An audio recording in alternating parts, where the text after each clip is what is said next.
My mom begged me to come home for the holidays, saying she missed her baby girl and that the family was not whole without me. After a grueling 10-hour flight from London, where I had just closed a multi-million-dollar acquisition deal, she opened the door.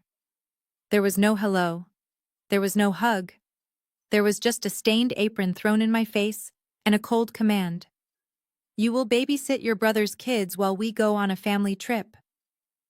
My brother Marcus laughed as his twins smeared chocolate on my $3,000 cashmere coat, saying, "Do not wipe your snot on her kids, she cannot afford the dry cleaning bill." They all laughed. I just smiled and said one thing that made the room go silent. Before I tell you how I turned their dream vacation into their worst nightmare, let me know where you are watching from in the comments. Hit that like button and subscribe if you have ever been the black sheep who was actually the shepherd. My name is Zoe, and I am 32 years old. To the world, I am the CEO of Apex Retreats, a global luxury hospitality firm that owns the most exclusive villas and private islands from the Maldives to Miami. My net worth is something my family could not even calculate on their best day. But to the people inside the house at 1042 Oak Street in Atlanta, Georgia, I am just Zoe, the personal assistant who fetches coffee for rich people and probably lives in a shoebox apartment. I have never corrected them. Why bother? They see what they want to see. And what they want to see is a failure they can feel superior to. I stood on the porch of my childhood home, shivering slightly in the crisp December air.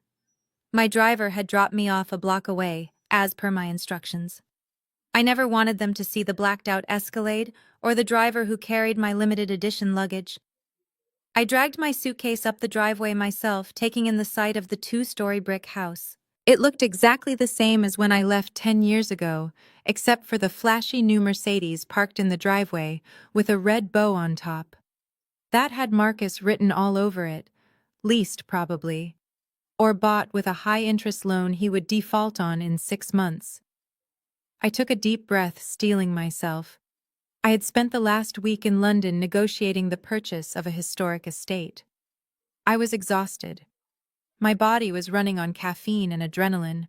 All I wanted was my mother's gumbo, a glass of wine, and maybe a few days of pretending we were a normal, loving family. I rang the doorbell. The door swung open. Mama Joyce stood there. She looked good for 60. Her hair was perfectly coiffed and she was wearing a silk blouse that I recognized because I had sent her the gift card she bought it with. She looked me up and down, her eyes lingering on my beige trench coat and flat shoes. To her untrained eye, I looked plain. She did not know the coat was vintage cashmere or that the flats were handmade Italian leather. "You are late," she said. That was her greeting. Not "I missed you." Not "welcome home." Just an accusation. "My flight was delayed, Mom," I said, trying to keep the hurt out of my voice. I leaned in to hug her, but she stepped back, creating a wall of cold air between us. She reached behind the door and grabbed something. Before I could react, a fabric bundle hit me in the chest. I caught it instinctively. It was an apron, an old grease-stained apron that used to belong to my grandmother. "Good you caught it," Mama Joyce said, turning her back on me and walking into the house. "Put that on. The kitchen is a disaster and Tiffany needs her special herbal tea. She says her nerves are shot." I stood in the foyer holding the apron, my suitcase still by my side. The house smelled of pine and cinnamon, usually comforting scents, but today they smelled like a trap. I dragged my bag inside and closed the door. "Mom, I just got off a 10-hour flight," I said, my voice calm but firm. "I am not making tea for Tiffany. I am going to go upstairs, take a shower, and sleep for 3 hours. Then we can talk about dinner." Mama Joyce spun around so fast her gold earrings swung against her cheeks. She marched up to me, her finger pointing in my face. "You listen to me, Zoe. You do not come into my house and start giving orders. Your brother Marcus and his wife are under a lot of stress. Marcus is closing a massive deal in real estate, digital real estate. He tells me it is the future. And Tiffany is exhausted raising those two angels. You do not have children. You do not have a husband. You have a little job where you probably run errands for some executive. So yes, you will help out. You will earn your keep. Earn my keep. I bought this house for them 5 years ago. I paid off the mortgage anonymously through a shell company so my father would think he finally got a lucky break with his investments. They were living under a roof I provided, and she was telling me to earn my keep. Before I could respond, heavy footsteps thundered down the stairs. Marcus appeared wearing a tracksuit that had Gucci logos printed so large they looked desperate. He had gained weight, his face puffy from what I assumed was too much alcohol and too little sleep. Trailing behind him was Tiffany, my sister-in-law. She was a petite blonde woman who perfected the art of the backhanded compliment. She was wearing a matching pink velour sweatsuit, looking like she had just rolled out of bed at 2 in the afternoon. "Well, look who finally decided to show up," Marcus boomed, his voice filling the entryway. "The help has arrived." Tiffany giggled, covering her mouth with a manicured hand. "Stop it, Marcus, be nice." "Zoe looks tired." She looked at my face with faux sympathy. "Wow. Zoe, those bags under your eyes. You really should invest in some better eye cream. I can send you a link to the one I use. It is a bit pricey, but maybe you can save up for it." "Hello, Marcus." "Hello, Tiffany," I said, keeping my face neutral. "It is good to see you too." Marcus walked past me, bumping my shoulder hard enough to make me stumble. He did not apologize. He walked straight to the mirror in the hallway, admiring his reflection. "Man, I look good. This vacation is going to be epic. We need to look fresh for the Miami scene." "Vacation?" I asked, looking at Mama Joyce. "What vacation?" The air in the room shifted. Mama Joyce straightened her posture, adjusting her silk blouse. She exchanged a look with Marcus, a look of conspiratorial smugness. "Well, since you asked," Mama Joyce said, smoothing her hair, "Marcus has treated us all to a luxury getaway. We are going to Miami for Christmas." He secured a penthouse at the Royal Palms. My eyebrows shot up. The Royal Palms was the crown jewel of my portfolio. I had personally overseen the renovation of the penthouse suite 6 months ago.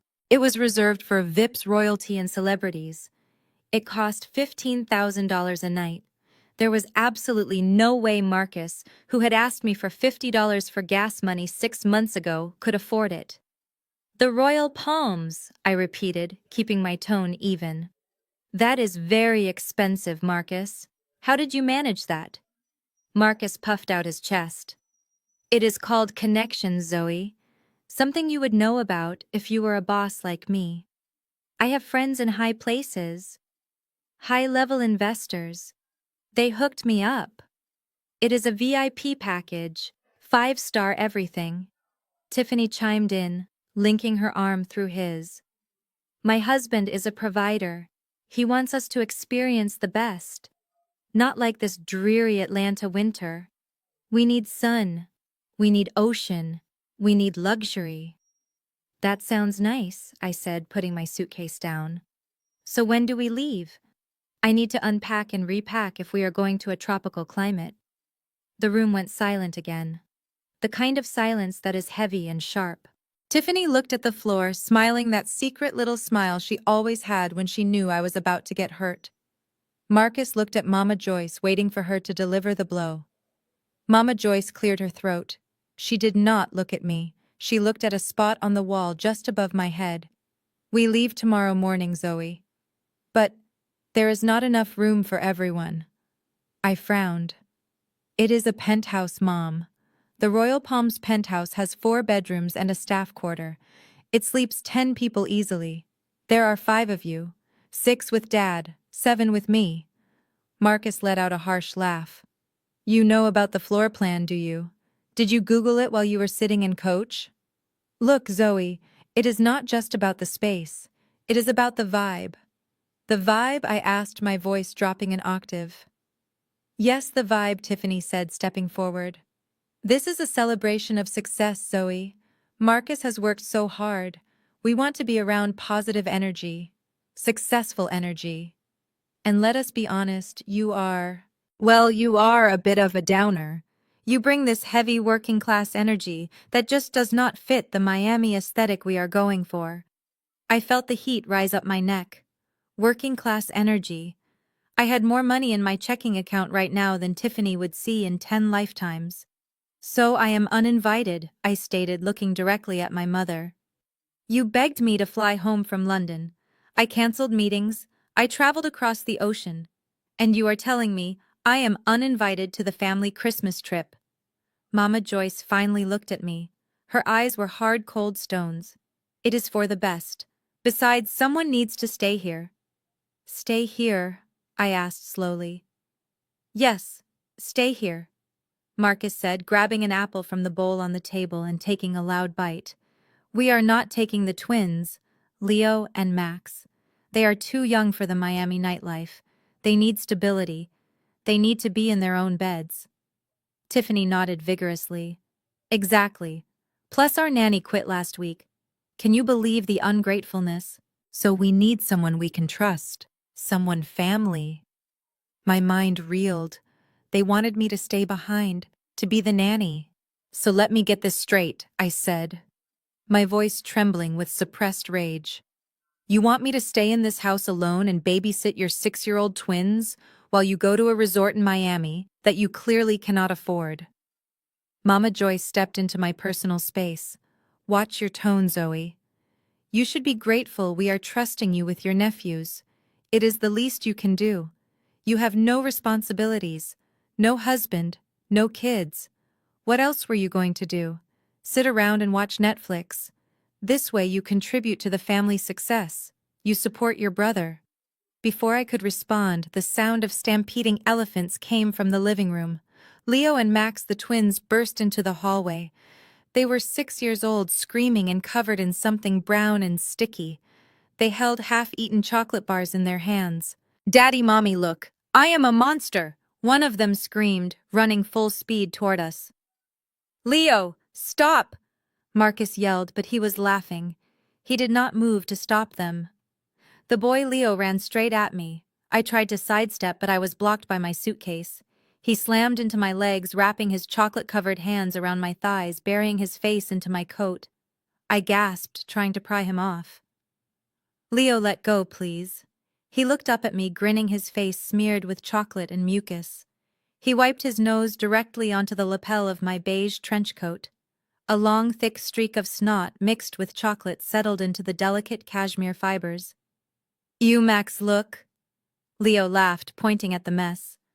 I shoved him away gently but firmly, staring at the ruin of a coat that cost more than Marcus's car. Marcus roared with laughter. He slapped his knee. Oh my God, did you see that? He wiped his snot right on her. Hey, do not do that, Leo.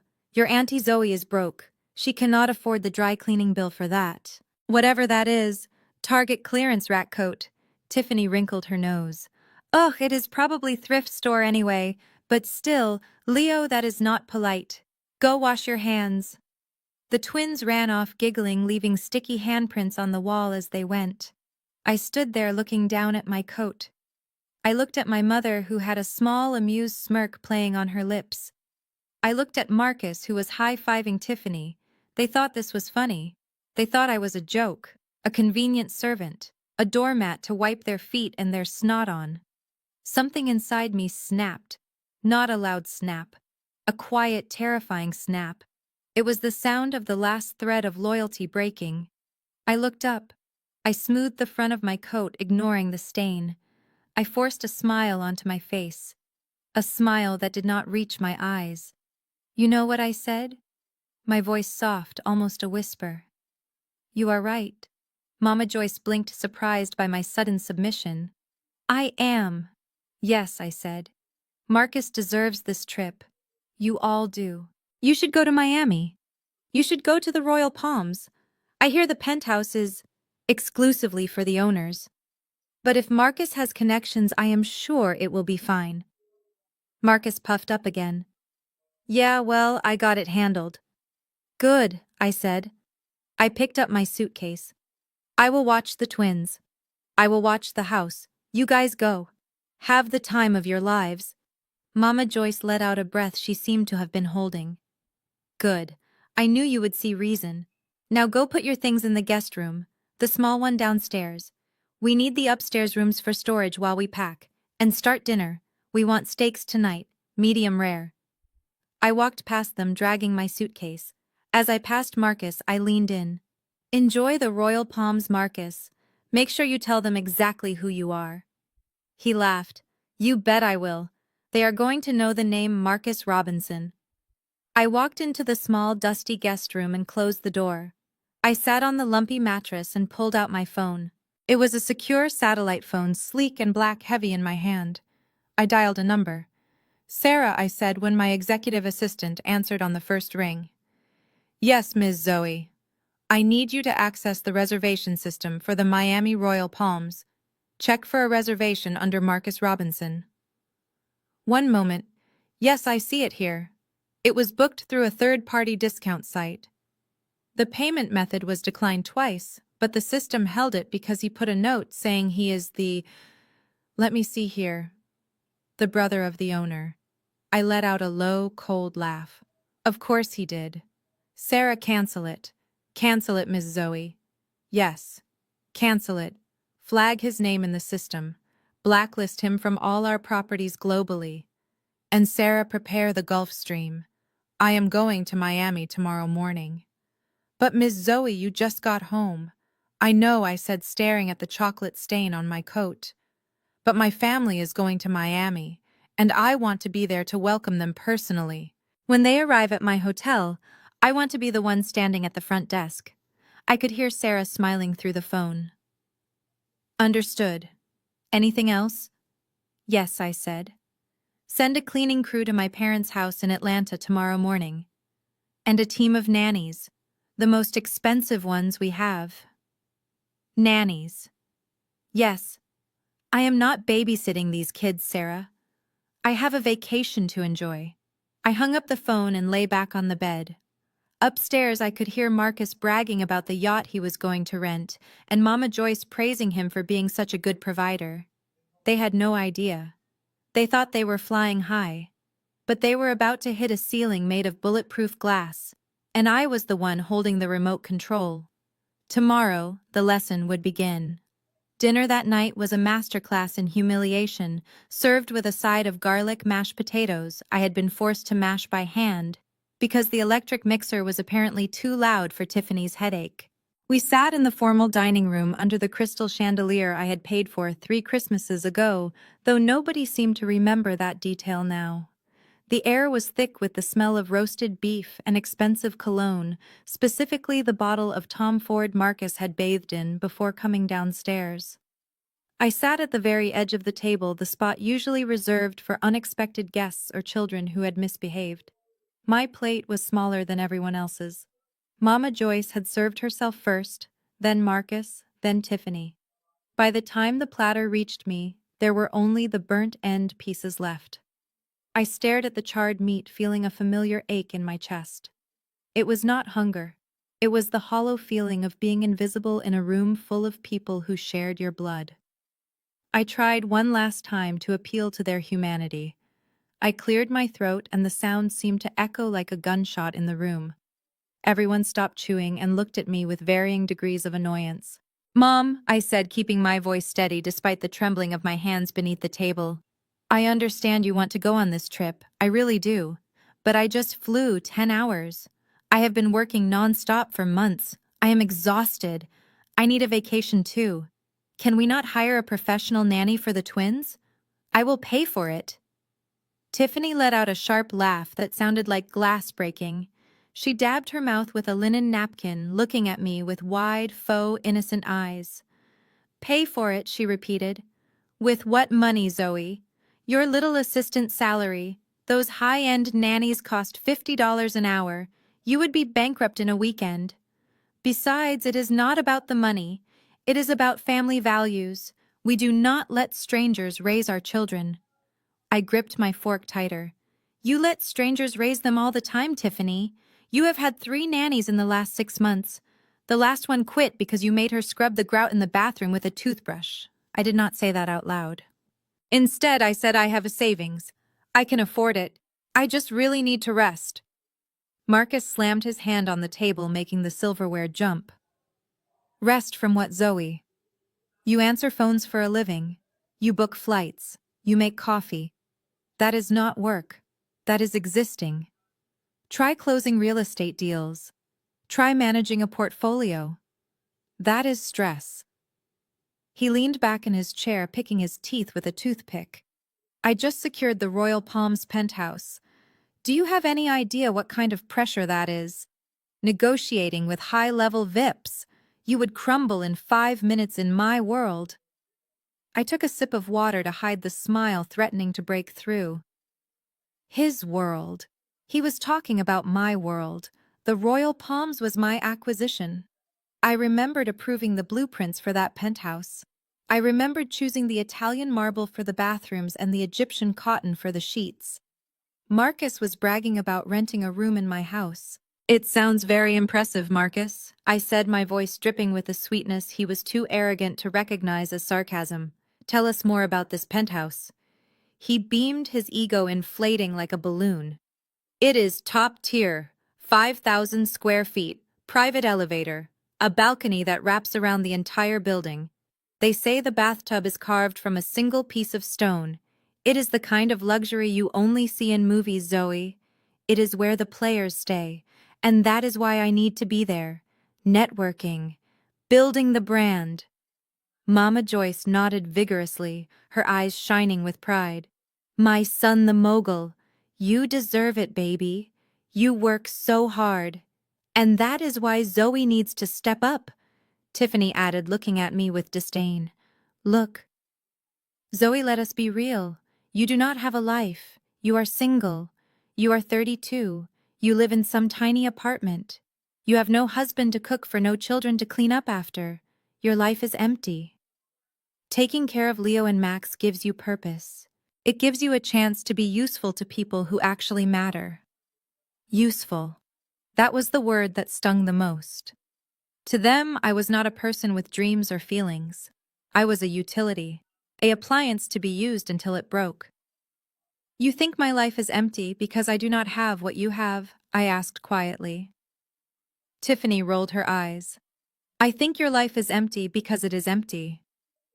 Look at you. You are wearing a beige trench coat indoors because you are probably cold from anemia. You have no sparkle, no drive. You exist to serve people like us, Zoe. People who are going places. Marcus suddenly snapped his fingers. Speaking of serving, I need a favor. He stood up and walked over to the sideboard where a pile of clothes was sitting. He pulled out a white linen shirt. It was wrinkled and looked like it had been balled up in the bottom of a gym bag. I need this ironed for tomorrow, he said, tossing the shirt at me. It landed on my plate, covering my burnt steak. I want to wear it when we arrive at the resort. First impressions are everything. I stared at the shirt lying in my gravy. You want me to iron your shirt, now, while I am eating? Marcus shrugged. Well, you are not really eating, are you? You are just pushing that meat around. Besides, the iron is in the laundry room. It will take you 5 minutes, unless you forgot how to iron, too. Did you forget your domestic skills while you were fetching dry cleaning for your boss in London? Mama Joyce chimed in, not even looking up from her plate. Just do it, Zoe. Your brother needs to look sharp. He is representing the family name. We cannot have him showing up to a 5-star resort looking like a hobo. I looked at my father, hoping for some intervention, some sign that he thought this was insane. He just kept eating, cutting his meat with precise mechanical movements. He had checked out years ago, surrendering his spine to keep the peace with Mama Joyce. I slowly picked up the linen shirt. It was stained at the collar. It smelled faintly of stale sweat. This was the shirt of a man who pretended to be a king but could not even do his own laundry. Fine, I said, standing up. I will iron it. Good girl, Marcus said, smirking at Tiffany. See, she is trainable. I walked to the laundry room, my heels clicking on the hardwood floor. I could hear them laughing behind me. They were laughing at me, laughing at my submission, laughing at the pathetic little sister who did as she was told. I set up the ironing board. I plugged in the iron. As the steam began to rise, I felt a cold calm settle over me. I pressed the iron onto the fabric, smoothing out the wrinkles. I imagined I was smoothing out the wrinkles in my life, erasing the mess they had made of my self-esteem. I finished the shirt. It was crisp. It was perfect. I walked back into the dining room and draped it over the back of Marcus's chair. Done, I said, sitting back down. Marcus glanced at it. Decent job. Maybe you have a future in housekeeping if the assistant thing does not work out. Tiffany giggled. Oh, stop, Marcus. She is trying. I looked around the table at the faces of my family. My mother, who saw me as a servant. My brother, who saw me as a joke. My sister-in-law, who saw me as a cautionary tale. My father, who did not see me at all. I took a deep breath. I needed to hear it one last time. I needed them to say it so there would be no going back, no guilt later when the hammer dropped. Mom, I said, my voice cutting through the sound of chewing. I need to ask you something, and I need you to be honest. Mama Joyce sighed, putting down her fork. What now, Zoe? Can we not just enjoy this nice meal? If there was space, I asked, looking her dead in the eye. If the penthouse was big enough. If money was no object. Would you want me to come? Would you want me there with you? The room went silent. Even the twins who were playing with tablets in the living room seemed to quiet down. Mama Joyce looked at Marcus. Then she looked at Tiffany. Finally, she looked at me. Her expression was not apologetic. It was not sad. It was annoyed. Zoe, let us be realistic, she said. You do not fit in. Not with this crowd. Not with where we are going. The Royal Palms is high class. It is for people who know how to carry themselves. People with status. You are a sweet girl, but you are simple. You would feel out of place. You would embarrass yourself trying to keep up. She picked up her wineglass, swirling the red liquid. It is not just about space, she continued. It is about class. You do not have the pedigree for this kind of trip. We are doing you a favor leaving you here. You would be the ugly duckling in a pond of swans. I looked at Marcus. He was nodding in agreement. She is right, sis, he said. You would stick out like a sore thumb. Stay here. Watch the kids. Clean the house. That is your lane. Stay in your lane. I looked at Tiffany. She just smirked, sipping her wine. I looked back at my mother. So you are sure? You definitely want me to stay? Absolutely, Mama Joyce said. It is decided. Now clear the table. We have packing to do. I smiled. It was a genuine smile. A smile that reached my eyes for the first time that day. It was the smile of the executioner raising the axe. Okay, I said, standing up. I understand perfectly. You are right, Mom. I do not belong on your trip. I definitely do not belong in your lane. I picked up my plate not to clear it, but to move it away from me. I will stay here, I said. I will take care of everything. You guys go. Go to Miami. Go to the Royal Palms. Enjoy the luxury. You deserve exactly what is coming to you.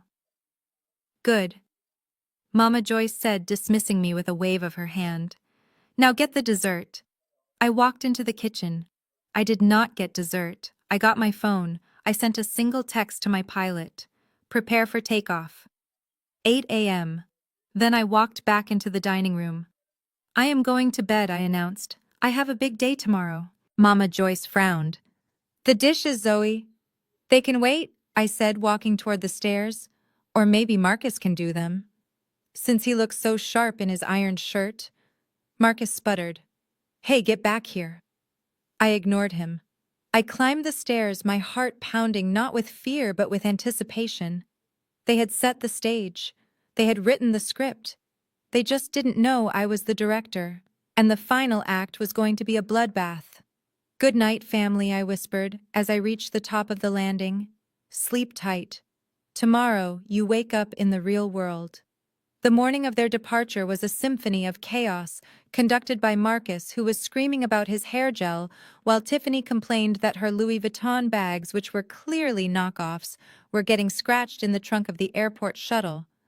Mama Joyce was running around checking windows and locking doors, barking orders at me like I was a new recruit at boot camp. Zoe, make sure the twins eat vegetables, not just nuggets, she yelled, grabbing her purse. And do not let them draw on the walls again. If the house is a mess when we get back, you are paying for it. I stood by the door, nodding obediently, my hands clasped behind my back. Yes, Mom. Of course, Mom. Have a safe flight. Marcus brushed past me, nearly knocking me over with his oversized duffel bag. Try not to burn the place down while we are gone, sis. And do not touch my gaming setup. That equipment is worth more than your life. I watched them pile into the shuttle. The twins were already fighting in the back seat, screaming about iPads. Tiffany was applying lip gloss in the side mirror, ignoring them. Mama Joy sat in the front seat looking like the Queen of Sheba embarking on a royal tour. As the shuttle pulled away down the street, I stood on the porch waving. I kept waving until the taillights disappeared around the corner. I waited another full minute just to be sure they were not coming back for a forgotten charger or a last-minute insult. Then I lowered my hand. The smile dropped from my face like a mask. I turned around and walked back into the house, closing the door with a solid final click. The silence was instant and heavy, but it was not the silence of loneliness. It was the silence of opportunity. I walked into the living room where the twins had left a trail of destruction.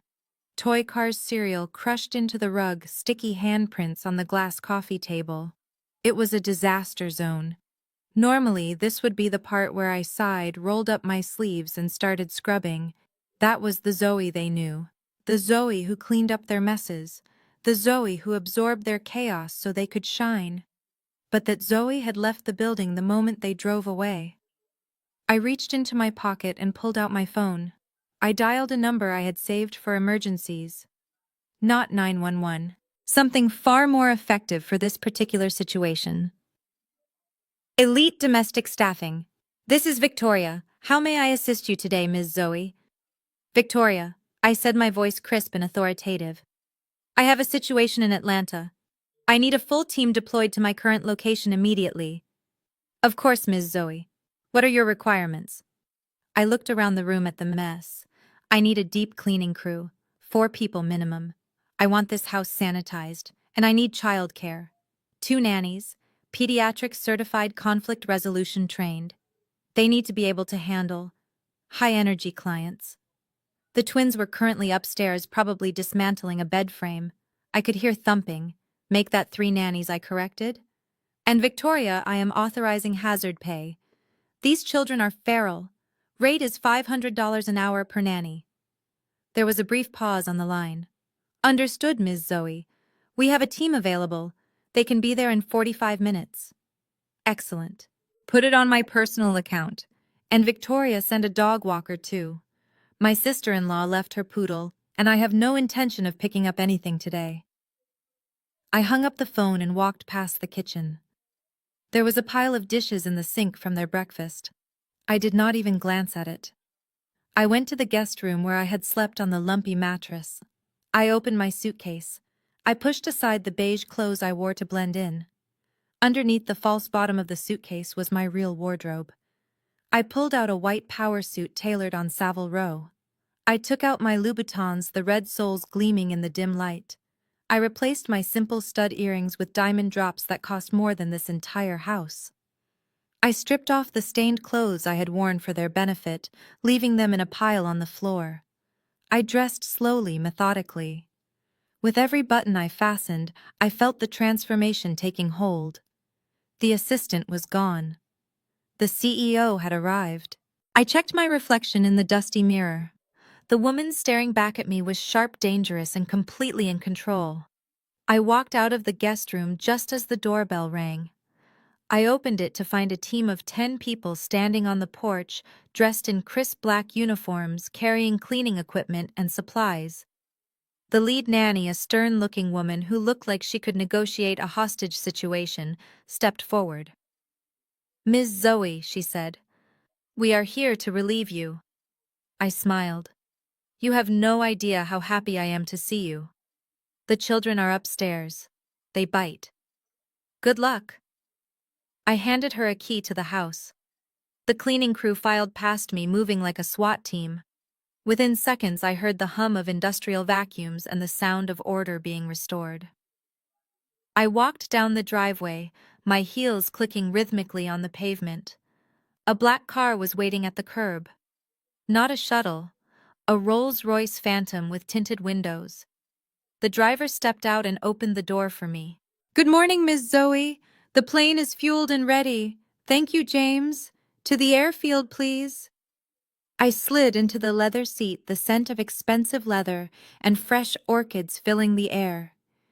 As the car pulled away, I looked back at the house one last time. I could see the cleaning crew through the windows scrubbing away the evidence of my family's existence. I pulled out my phone and dialed Sarah. "We are en route," I said. "Perfect, Ms. Zoe." Sarah replied, her voice efficient and bright. "The flight plan is filed for Miami. We have slotted you for a 12 p.m. arrival. You will beat them by 2 hours. Good. I want everything ready. When they walk into that lobby, I want them to feel like they own the place. For exactly 5 minutes." "I understand." "And the reservation? It is flagged. The moment Marcus tries to check in, the system will lock him out." "Excellent." I leaned back in the seat watching the Atlanta skyline pass by. They thought they had won. They thought they had left me behind in the dust to scrub their floors and wipe their children's noses. They thought they were the main characters in this story. They forgot that every story needs a producer, someone who pulls the strings from behind the curtain, someone who decides when the lights go out. The car glided onto the tarmac where my Gulfstream G650 was waiting. It gleamed in the winter sun, a silver bird of prey ready to hunt. The pilot was waiting at the stairs. "Welcome aboard, Ms. Zoe." I climbed the steps, not looking back. The cabin was cool and quiet. I settled into my usual seat and accepted a glass of champagne from the flight attendant. As the engines roared to life, I looked out the window. Somewhere in the sky above me, my family was crammed into economy class, eating peanuts and dreaming of a luxury they could not afford. I took a sip of champagne. The bubbles danced on my tongue. "Sarah," I said into the phone one last time before takeoff. "Yes, Ms. Zoe." "Make sure the front desk staff are prepped. I want them to be polite, I want them to be professional, but when the card declines, I want them to be ruthless. I will handle it personally." "Good, because when they arrive, I want to make sure the real nightmare begins."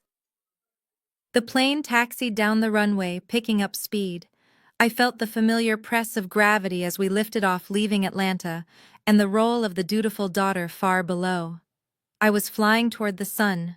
I was flying toward Miami. And I was flying toward the moment when I would finally introduce my family to the person they had never bothered to meet, the boss. The flight was smooth, the sky a piercing blue that seemed to go on forever. I opened my laptop and pulled up the live security feed from the Royal Palms lobby. It was peaceful now. Guests were checking in, bellhops were moving luggage, the marble floors were gleaming under the chandeliers. It was a perfect stage. And the actors were on their way. I watched the screen, my finger tracing the edge of the touchpad. I zoomed in on the front desk. I could see the manager, Mr. Henderson, briefing his staff. He looked serious. Good. He knew what was coming.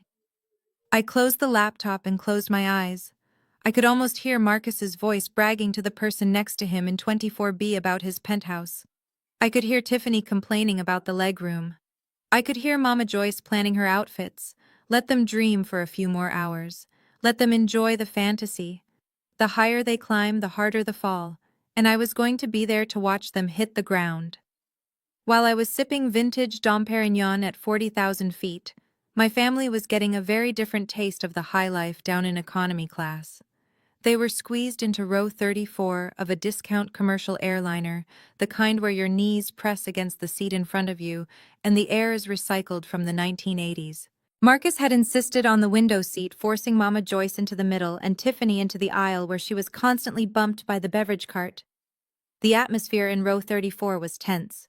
Marcus was trying to project the image of a tech mogul inconvenienced by commercial travel. He was talking loudly on his cell phone before takeoff, making sure everyone within a 5-row radius knew he was heading to a penthouse in Miami. "Yeah, bro, just closing the deal now," he shouted into his phone, which I knew for a fact had been disconnected for non-payment 2 days ago. "I will wire the funds when I land." "Yeah, 5 million, pocket change." The flight attendant, a tired woman who had clearly seen it all, asked him to put the phone away. Marcus huffed, rolling his eyes at Tiffany. "You see this?" This is why I usually fly private. The service on these commercial flights is a joke. Tiffany did not look impressed. She was busy trying to take a selfie that cropped out the stranger's elbow next to her and the stained carpet of the aisle. If you usually fly private, Marcus, why are we sitting next to the bathroom? She snapped, adjusting her oversized sunglasses indoors. My friend Ashley went to Miami last week, and her husband chartered a jet. A real one, not a story about one. Marcus waved her off. Logistics, babe. The jet was booked. Last-minute change. Do not worry. The Royal Palms will make up for it. Halfway through the flight, the beverage cart rolled around. Marcus, feeling the need to assert his dominance over the captive audience of the economy cabin, ordered 3 mini bottles of vodka and a sparkling water. That will be $45, sir, the flight attendant said, holding out the card reader. Marcus pulled out his wallet with a flourish. He produced a credit card that had seen better days, the laminate peeling at the corners. He tapped it against the machine with the confidence of a man who owned the bank. Beep. Declined. The flight attendant looked at the machine, then at Marcus. I am sorry, sir. It did not go through. Do you have another card? Marcus laughed, a nervous sound that cracked a little at the edges. That is ridiculous. There must be a mistake. That card has a $50,000 limit. Try it again. She tried it again. Beep. Declined. Sir, it is declined. Do you have another form of payment, or should I take these back? A hush fell over the surrounding rows. People lowered their magazines. Earbuds were removed. Everyone loves to watch a show-off crash and burn. Marcus fumbled through his wallet, his face turning a shade of redness that matched his Gucci tracksuit. It is the fraud protection, he muttered loud enough for everyone to hear. My bank is very aggressive. They probably froze it because I am traveling. They know I make big transactions. Tiffany let out a long, suffering sigh. She reached into her own purse and pulled out a crumpled $20 bill and a handful of change. Just pay for the water, Marcus, she hissed. Forget the vodka. You are embarrassing me.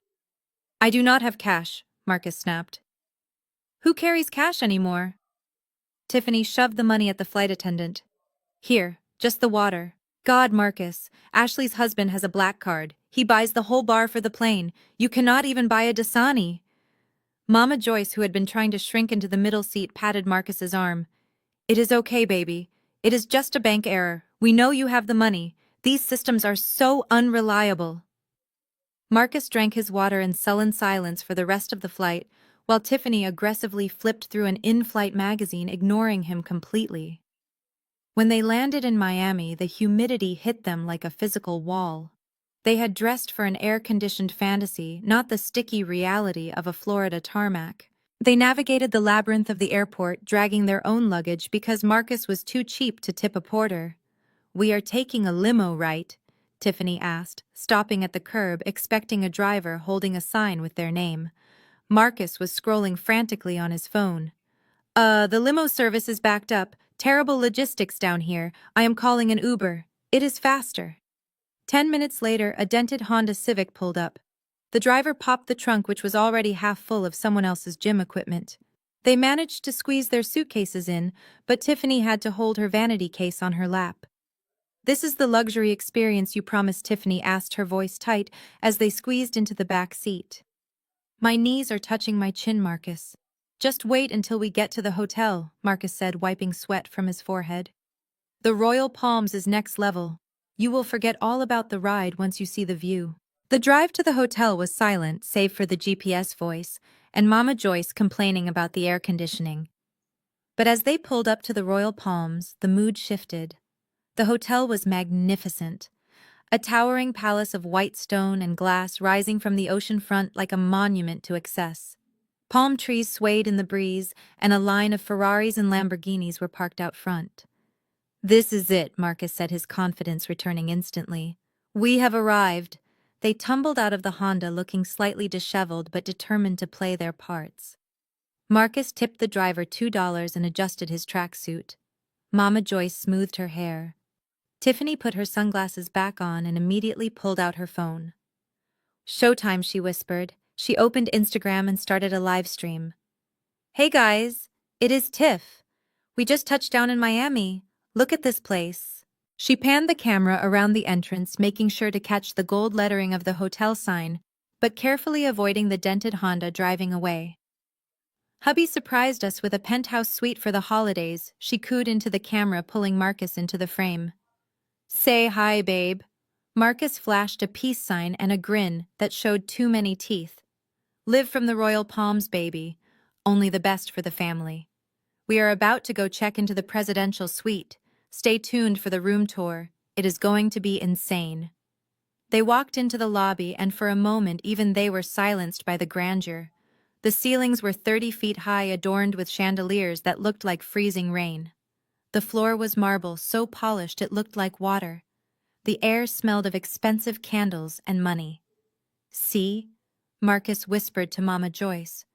I told you, this is the life we deserve. Mama Joyce gripped her purse, looking around with wide, greedy eyes. It is beautiful, Marcus. You really outdid yourself. Zoe is probably freezing in that drafty house right now, while we are living like royalty. Tiffany was still filming, walking backward toward the reception desk, narrating for her followers. We are just heading to the VIP check-in. The service here is supposed to be world-class. Marcus strode up to the front desk. He bypassed the line of regular guests and went straight to the counter marked concierge. He leaned his elbows on the marble, counting on his charisma to bridge the gap between his bank account and his reality. The receptionist was a man named David. He was dressed in a suit that fit better than anything Marcus had ever owned. He watched the group approach with a polite, frozen smile. Checking in, Marcus announced, slamming his hand on the counter. Name is Robinson. Marcus Robinson, penthouse suite. David did not flinch. He did not type anything into his computer. He just looked at Marcus with a gaze that was professional, yet entirely devoid of warmth. Mr. Robinson. David said, his voice smooth and carrying just enough volume for the people nearby to hear. We have been expecting you. Marcus grinned, turning to wink at Tiffany's camera. See? Expecting us. VIP treatment. However, David continued, his tone dropping a few degrees. There seems to be a significant issue with your reservation. Marcus's smile faltered. Issue? What issue? I booked it weeks ago, through the, private portal. Yes, David said. We received the booking request from the third-party vendor. However, when we attempted to process the security deposit and the room charge, your card was declined. Tiffany stopped narrating, but she did not stop recording. The camera was still pointed right at Marcus's face. Declined? Marcus said, his voice rising. That is impossible. I told you people my bank is sensitive about travel. Run it again. We have attempted the charge 4 times, Mr. Robinson, David said. Each time it was returned with a fraud alert for insufficient funds. Insufficient funds. The words hung in the opulent lobby air like a bad smell. Mama Joyce gasped, clutching her chest. Marcus turned red. That is a lie. Your machine is broken. I have millions in assets. This is a platinum account. Sir David said, his patience thinning. The card has been flagged for fraud. Furthermore, because the payment could not be secured 24 hours prior to arrival, as per our policy for the penthouse suite, the reservation was automatically cancelled this morning. Cancelled? Marcus shouted. You cannot cancel my room. I am here. My family is here. We have luggage. I am afraid the room has already been reallocated, David said calmly. And even if it were available, we would require a valid form of payment covering the full stay, plus the $10,000 incidental deposit up front. Do you have another card, Mr. Robinson? Marcus patted his pockets, looking frantic. Tiffany, do you have your card? Tiffany lowered the phone, her face a mask of horror. My card. Marcus, you said this was paid for. You said you handled it. I am live streaming to 5,000 people right now. Mama Joyce stepped forward. Excuse me, young man. Do you know who my son is? He is a very important investor. This is a mistake. We demand to speak to your manager. I am the front desk manager, Madam David replied, and there is no mistake. We cannot check you in without payment, and since your reservation was cancelled, you would be booking at the current rack rate, which has increased since your initial inquiry. Marcus looked around the lobby. People were staring. The guests in their linen suits and designer dresses were looking at the family in the matching tracksuits with a mixture of amusement and pity. Fix this, Marcus, Tiffany hissed. Fix this right now. I... Marcus stammered, sweat dripping down his face. Look, man, can't you just let us in, and I will call my banker in the morning. It is a wire transfer issue. The blockchain is slow today. David looked at Marcus like he was a bug on the marble floor. I am sorry, Mr. Marcus, but we are not a charity. If you cannot pay, you cannot stay. Please remove your luggage from the concierge desk. You are blocking the way for our paying guests. Marcus stood there, mouth open, his empire of lies crumbling under the weight of a declined transaction. Tiffany let out a screech of rage and ended the live stream, but not before thousands of people saw the golden boy turn into copper. And just as the silence stretched to a breaking point, the elevator doors behind the front desk chimed soft and clear. I think that is my cue. The wheels of my Gulfstream kissed the tarmac of the private executive airport in Miami, with barely a whisper, a stark contrast to the jarring thud my family had likely experienced landing at the commercial hub hours earlier. As the plane taxied to a halt, the Florida sun glinted off the silver wings, promising a heat that would soon become oppressive for those not accustomed to it.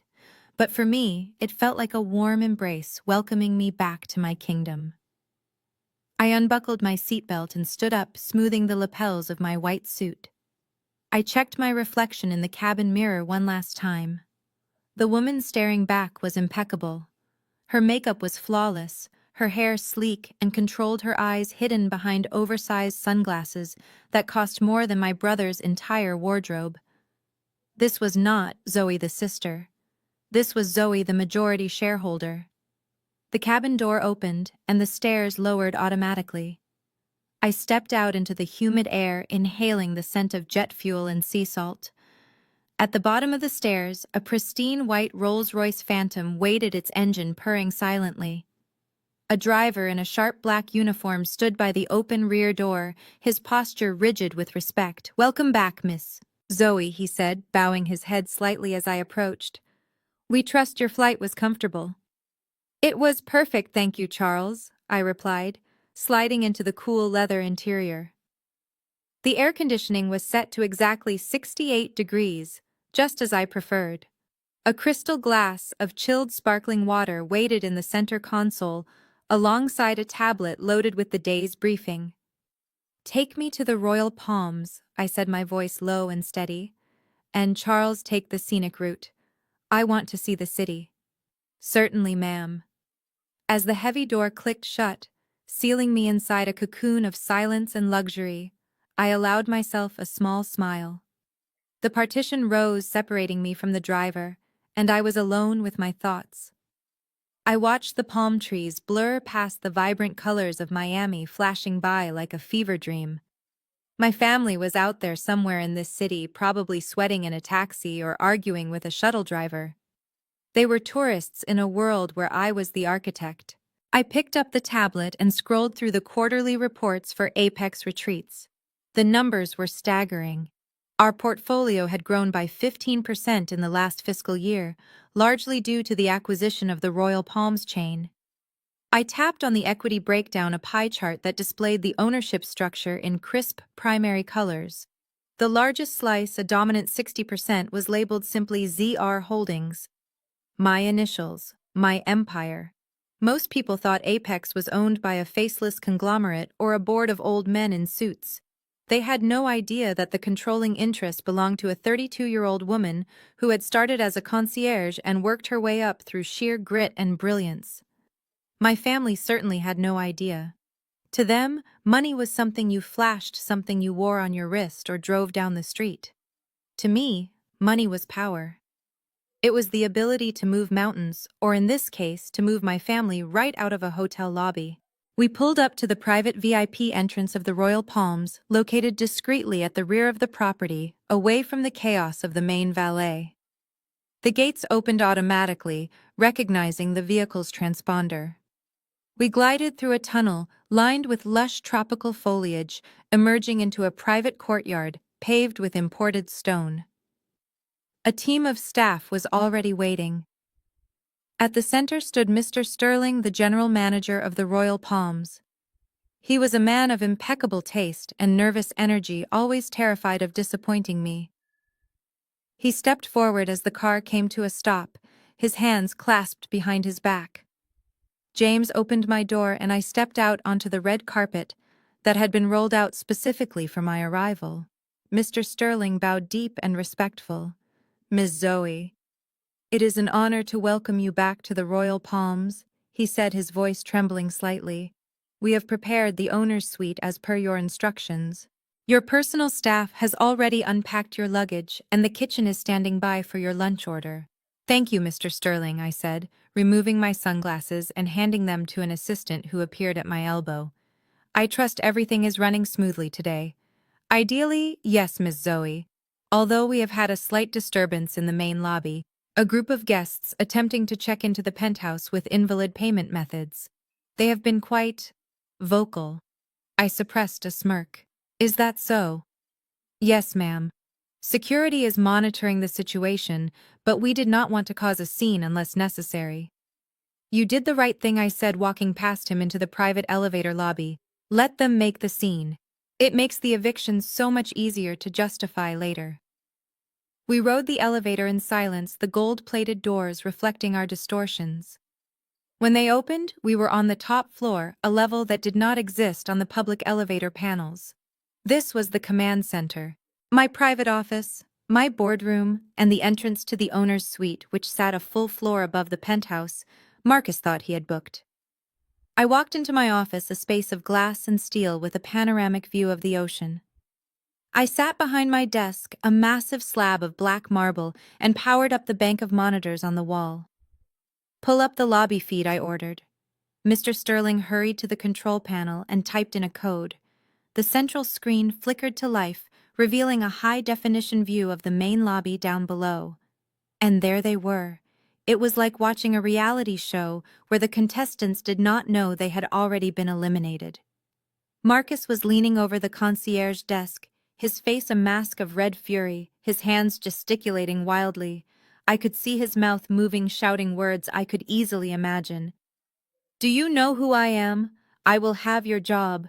Tiffany was pacing behind him, her phone held up in front of her face, probably recording a tearful story for her 300 followers about how she was being victimized by the system. She looked disheveled, her expensive tracksuit looking less like leisure wear and more like pajamas in the unforgiving light of the lobby. Mama Joyce was sitting on a velvet bench, fanning herself with a brochure, looking around with a mixture of entitlement and panic. She clutched her purse to her chest as if she expected the bellhops to rob her. She looked small. For the first time in my life, my mother looked small. They looked ridiculous. They looked out of place. They looked exactly like what they were, grifters trying to cash a check their reality could not cover. I watched Marcus slam his hand on the counter again. The receptionist, David, remained calm, but I could see his patience was fraying. He signaled to a security guard standing discreetly by a pillar. "Not yet," I whispered to the screen. "Not yet." I picked up the walkie-talkie on my desk. It was connected directly to David's earpiece. "David," I said, my voice cool and crisp. He paused, his hand going to his ear. "Yes, Ms. Zoe. I am watching the feed. You are doing an excellent job." "Thank you, Ms. Zoe. This gentleman is becoming difficult. He insists his wire transfer is delayed." "I know," I said, leaning back in my chair. "Tell him the system is running a secondary verification. Tell him it requires manual override from the corporate office." "Understood. And how long should this process take?" I looked at the clock on the wall. It was 1:30. The sun was at its peak. The lobby was filling up with check-ins, wealthy guests in linen and silk looking askance at the loud family in polyester. "Make them wait another 30 minutes, I said. Let them sweat. Let them hope. And David? Yes, Miss Zoe, do not offer them water. I released the button and watched as David relayed the message. I saw Marcus's shoulders slump slightly, saw the flicker of hope return to his eyes. He thought he had won. He thought he had bullied his way through. He had no idea that the manual override was coming down the elevator in 30 minutes, wearing a white suit and 5-inch heels. I stood up and walked to the window looking down at the beach below. The water was turquoise, the sand white and pristine. It was paradise. And I was the snake in the garden. I'm coming down, I said to the empty room. Get ready, family. The boss is in the building. Here's the continuation of the script following your specific instructions. The lobby was a theater of the absurd, and my family was delivering an Oscar-worthy performance of delusion. Marcus stood there, one hand on his hip, the other gesturing dismissively at the pile of luggage, like a king commanding a peasant to clear the royal path. The audacity was almost impressive if it wasn't so pathetic. He really believed that, despite his card declining, despite his reservation being cancelled, and despite being stranded in the lobby like a vagrant, he still held the power because he was the man, and I was just his little sister. Tiffany was busy inspecting her nails, looking bored already planning her next social media post about how hard it is to find good help these days. Mama Joyce was glaring at me, tapping her foot impatiently, waiting for me to fall in line and save them from the embarrassment they had created for themselves. Well, Zoe Marcus barked, his patience snapping. Are you deaf? I said, grab the bags. Tiffany is tired. Mom is hot. We need to get settled so I can start making calls. My time is money. I looked at the bags. Then I looked at Marcus. The silence that stretched between us was thick enough to choke on. The security guards I had signaled earlier took a step closer, their hands resting on their belts, waiting for my command. David behind the desk stopped typing and watched, his face a mask of professional neutrality that barely hid his anticipation. You want me to take the bags? I repeated, my voice flat. Yes. Marcus groaned, throwing his hands up. My God, Zoe. Why does everything have to be a negotiation with you? Just pick them up. Carry them to the elevator. Press the button for the penthouse. It is not rocket science. It is manual labor. It is what you are good at. Tiffany chimed in without looking up from her phone. And be careful with the pink one. My hairdryer is in there, and it costs more than your rent. Mama Joy stepped forward, her face tight with irritation.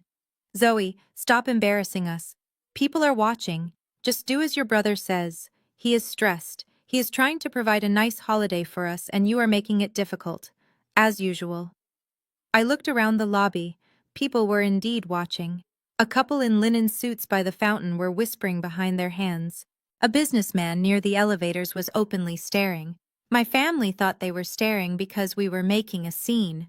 They didn't realize they were staring because they were witnessing a car crash in slow motion.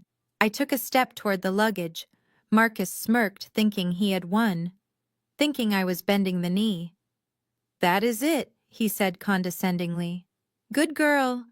Maybe I will let you order room service tonight. On me. I reached out my hand, hovering over the handle of Tiffany's pink suitcase. Then I withdrew it. I straightened up, brushing an imaginary speck of dust from my white blazer. I turned to Marcus and smiled. It was the kind of smile a shark gives before it bites. You know, Marcus? I said, my voice carrying clearly through the high-ceilinged space. I think there has been a misunderstanding.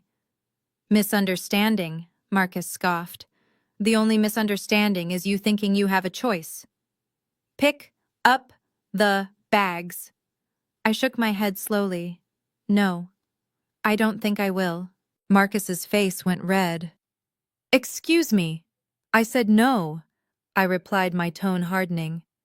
I am not your bellhop, Marcus. I am not your maid. And I am certainly not your doormat. Mama Joyce gasped, clutching her pearls. Zoe, how dare you? After we let you come here, after we forgave you, forgave me. I laughed, a harsh sound that made the chandelier crystals seem to vibrate. Forgave me for what, Mom? For having a job, for being successful, for not needing your money or your approval. Tiffany looked up, her eyes narrowing. Successful. Please. You answer phones, Zoe. You are an assistant. Stop acting like you are somebody. I ignored her, keeping my eyes locked on Marcus. You told me to carry your bags because you think that is all I am good for. You think because I don't flash fake money or lease cars I can't afford that I am beneath you. I stepped closer into his personal space. But here is the reality check, Marcus. You are standing in a lobby you cannot afford, shouting at a sister who has bailed you out more times than you can count, demanding a room you did not pay for. Marcus sputtered, veins bulging in his neck. I did pay for it. It is a bank error. It is not a bank error, I said, cutting him off. It is a life error. You are broke, Marcus. You have been broke for years. And you are dragging this family down with you while you pretend to be a king. How dare you speak to your brother like that? Mama Joyce shrieked, stepping between us. He is a businessman. He is successful. He is a fraud, Mom, I said, looking at her with pity. And you know it. You just don't want to admit it because it ruins your picture-perfect fantasy. Marcus lunged forward, his fist clenched, but the security guard was there in a flash, stepping between us, a wall of muscle in a black suit. Sir, take a step back. The guard rumbled, his voice deep in warning. Marcus froze, blinking at the guard, then at me. You called security on your own brother. I didn't have to call them, I said calmly. They work for me. Marcus frowned, confusion warring with anger on his face. What are you talking about? I turned to David at the front desk. David, would you please clarify the situation for Mr. Robinson? David cleared his throat and straightened his tie. Certainly, Ms. Zoe. He looked at Marcus, his expression one of polite disdain. Mr. Robinson, the reason your card was declined is not a bank error. It is because this hotel has a strict policy regarding solvent payments. And the reason your reservation was canceled is because the owner of this establishment flagged it personally. Owner, Marcus repeated, looking around wildly. What owner? I want to speak to him. You are speaking to her, David said, gesturing to me with an open hand. The silence that fell over the group was absolute. It was heavy. It was suffocating. Marcus looked at David. Then he looked at me. Then he looked back at David. Her, he whispered, his voice trembling. Zoe. Yes, sir, David said. Ms. Zoe is the majority shareholder of Apex Retreats, which owns the Royal Palms. She is the boss. Tiffany dropped her phone. It hit the marble floor with a loud crack, but she didn't even flinch. She just stared at me, her mouth hanging open like a fish. Mama Joyce looked like she had been slapped. She stumbled back, grabbing Marcus's arm for support. That is impossible. Zoe is an assistant. She doesn't have money. I stepped forward, the sound of my heels echoing in the quiet lobby. I was an assistant, Mom, I said. 10 years ago. Then I started a company.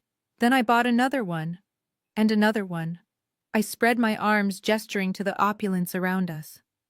I own this hotel, Mom. I own the one in the Maldives, too.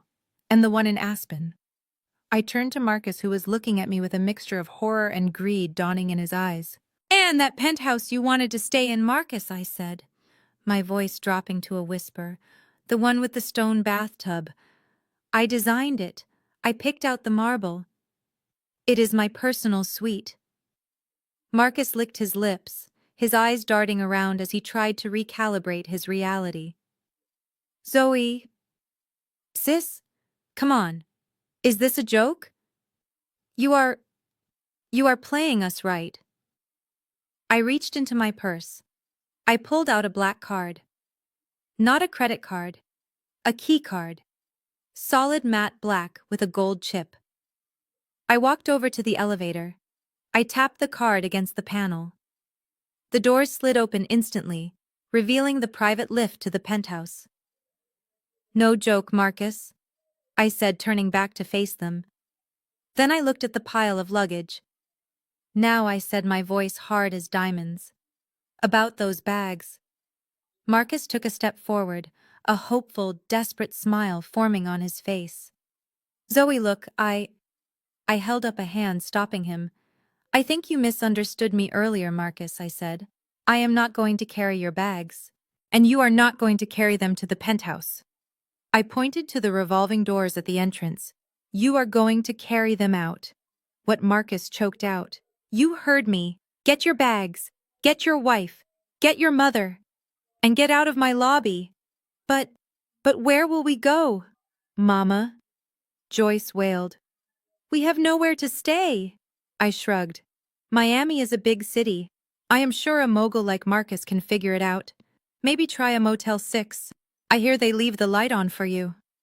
And with that, I stepped into the elevator and pressed the button for the top floor, leaving my family standing in the wreckage of their own egos, their luggage piled around them like gravestones. The elevator doors were open, waiting for me to ascend to my sanctuary, but I did not step inside, not yet. I watched my family standing in the middle of the lobby surrounded by their luggage like castaways on a marble island. Marcus was red-faced and panting, his chest heaving beneath his designer tracksuit. Tiffany was frantically typing on her phone, probably trying to find a filter that would make being evicted look chic. Mama Joyce looked as if she was about to faint, her hand fluttering at her throat. They were waiting for me to leave. They were waiting for the problem to disappear so they could go back to harassing the staff and pretending they belonged here. But I was not done. I turned my back on the elevator and walked slowly toward the concierge desk. The sound of my heels on the floor was the only noise in the cavernous room. Everyone was watching. The guests, the staff, the security team. I stopped in front of the desk and looked at David. He stood at attention, his eyes bright with understanding. David, I said, my voice carrying a casual authority that made Marcus flinch. I am curious. Why is there still so much noise in my lobby? I thought we had policies about loitering. Marcus let out a bark of laughter that sounded more like a cough. He stepped forward, pointing a shaking finger at me. Your lobby, he scoffed. Did you hear that, Mom? She thinks it is her lobby. Zoe, you are delusional. The heat must have gotten to you. You are an assistant. You answer phones. You do not own lobbies. You do not own anything. He turned to the security guard who had stepped closer. Hey, buddy, you might want to check her bag. She is probably off her meds. She thinks she runs the place. The guard did not look at Marcus. He looked at me, waiting for a signal. I ignored my brother completely. I leaned against the marble counter, my posture relaxed, my expression bored. I am feeling a bit parched, David, I said. All this shouting is very drying. Do we have a bottle of the 1995 Screaming Eagle Cabernet in the cellar? David nodded immediately. We do, Ms. Zoe. We have 3 bottles left in the reserve. Excellent, I said. Bring one up, and open it here. I would like to taste it before I go upstairs. Marcus stared at me, his mouth hanging open. Screaming Eagle. That is a $5,000 bottle of wine, Zoe. You cannot afford a glass of water in this place, let alone a vintage Cabernet. Stop acting. You are embarrassing yourself. Tiffany chimed in, her voice shrill. Marcus is right, Zoe. Stop playing pretend. You are going to order it, and then what? Run out the door when the bill comes. This is pathetic. I did not respond. I just waited. A sommelier appeared moments later carrying a dust-covered bottle like it was a holy relic. He presented the label to me. I nodded. He uncorked the bottle with a soft pop that sounded like a gunshot in the silent lobby. He poured a small amount into a crystal glass and placed it in front of me. I picked up the glass, swirling the dark red liquid. I inhaled the aroma, taking my time.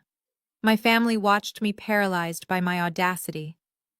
It is lovely, I said, taking a sip. Pour a glass for my brother. He looks like he needs a drink. The sommelier poured a second glass and set it near Marcus. Marcus stared at it like it was poison. I am not drinking your imaginary wine, Zoe, he spat. Who is paying for this? You. With what? Your library card. I reached into my purse. The movement was slow, deliberate. I bypassed my wallet. Instead, I reached into the zippered inner pocket where I kept the heavy hitters. I pulled out a small rectangular card. It was made of anodized titanium. It was matte black. It had no numbers on the front, just a name, etched in laser precision.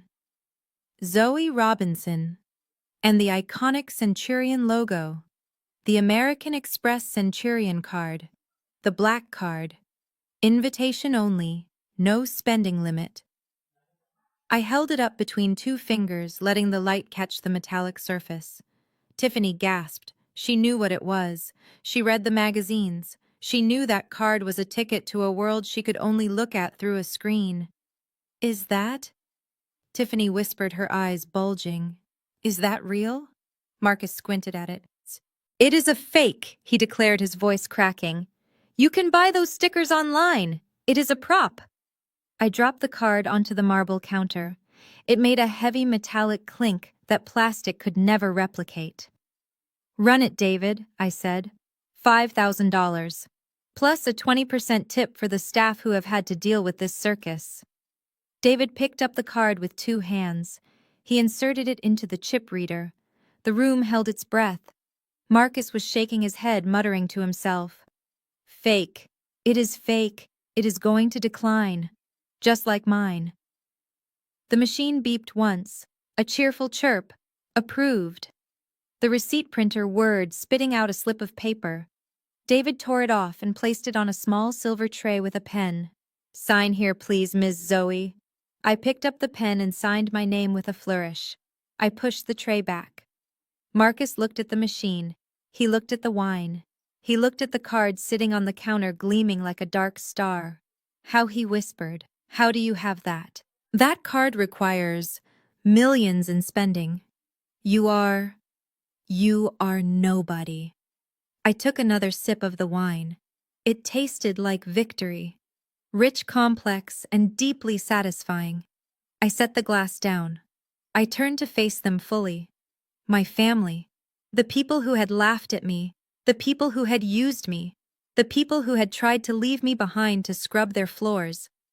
I am not nobody, Marcus. I said, my voice low and dangerous. And I am not an assistant. I walked over to him, stepping into his personal space until he was forced to step back. You asked who pays for this. I do. I pointed to the chandelier above us. I paid for that. I pointed to the marble floors beneath our feet. I paid for these. I gestured to the staff standing at attention around the perimeter of the room. And I pay them. Every single one of them. Mama Joyce let out a small whimper, clutching Marcus's arm. Zoe, what are you saying? I am saying, Mom, that I am not a guest at the Royal Palms. I am the owner. I picked up the black card and slipped it back into my purse. I own this hotel. I own the company that manages it. I own the jet that flew me here. And I own the building you are standing in right now. I looked at Tiffany, who was pale and trembling. So when I told you to get out of my lobby, I was not asking as a sister. I was ordering you as the proprietor of this establishment. Marcus shook his head violently, denial warring with the evidence before his eyes. No. No way. You are lying. You won the lottery. Or you are the mistress of the owner. That is it. You are sleeping with some old rich guy and he gave you a card. I laughed. It was a cold sound devoid of humor. Always the misogynist, Marcus. You cannot fathom a woman building this on her own, can you? Especially not your little sister. I turned to David. David, pull up the corporate registry on the main screen, please. David typed a command into his computer. The large digital display behind the concierge desk, usually reserved for weather updates and event schedules, shifted. It displayed a legal document. The Articles of Incorporation for Apex Retreats.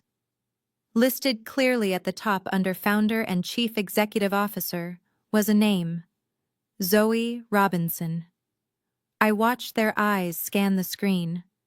I watched the realization hit them like a physical blow. Mama Joyce put a hand over her mouth. Tiffany looked like she was going to be sick. Marcus just stared, his mouth opening and closing like a fish on dry land. I am not a guest here. I repeated, my voice ringing with finality. I do not need a reservation. I do not need a credit check. And I certainly do not need your permission to be here. I stepped back, smoothing my blazer. I am the one who signs the paychecks. I am the one who approves the VIP list. And as of 5 minutes ago, I am the one who decided that the name Robinson is banned from this property. I looked at the security guards. Gentlemen, I believe these trespassers were leaving. Please assist them with their luggage. They have a long walk to the Motel 6. And with that, I picked up my wine glass and turned back to the elevator, leaving them standing in the ruins of their arrogance, staring at the screen that proved I was everything they said I would never be. Marcus laughed, a wet, frantic sound that bounced off the high ceilings of the lobby. He wiped sweat from his forehead with the sleeve of his tracksuit, leaving a dark smear on the fabric. He looked around at the guests and staff, trying to find a sympathetic audience, trying to find anyone who would buy the story he was desperately spinning in his head. "You really expect us to believe this?" he sputtered, pointing a shaking finger at the screen behind the desk. "You expect me to believe that my little sister, who barely makes rent in Atlanta, is the CEO of a luxury conglomerate? Please. I know how the world works, Zoe. Women like you do not build empires. You find men who build them, and then you put your name on the door." He turned to Mama Joyce, his eyes wide and pleading. "Mom, you see what is happening, right? She is a front. She is covering for someone. Probably some drug lord or some old billionaire she is sleeping with. That is the only explanation. She is embarrassed to tell us the truth, so she invented this CEO fantasy. She is not a boss, Mom. She is a sugar baby with a fancy title." Tiffany let out a gasp, her hand flying to her mouth. "Oh my God. That makes so much sense. That explains the clothes. That explains the jet. Zoe, you are disgusting.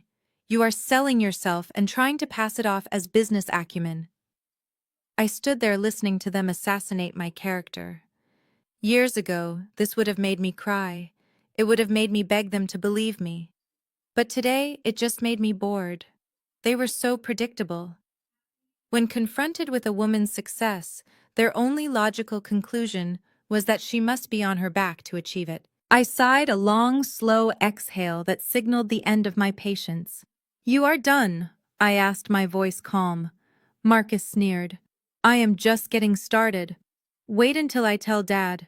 Wait until I tell the church group what you are really doing down here in Miami." I looked at David. He was typing furiously on his keyboard, his face grim. "David," I said, "I think my brother is confused about who exactly is funding his lifestyle. He seems to think he is a self-made man.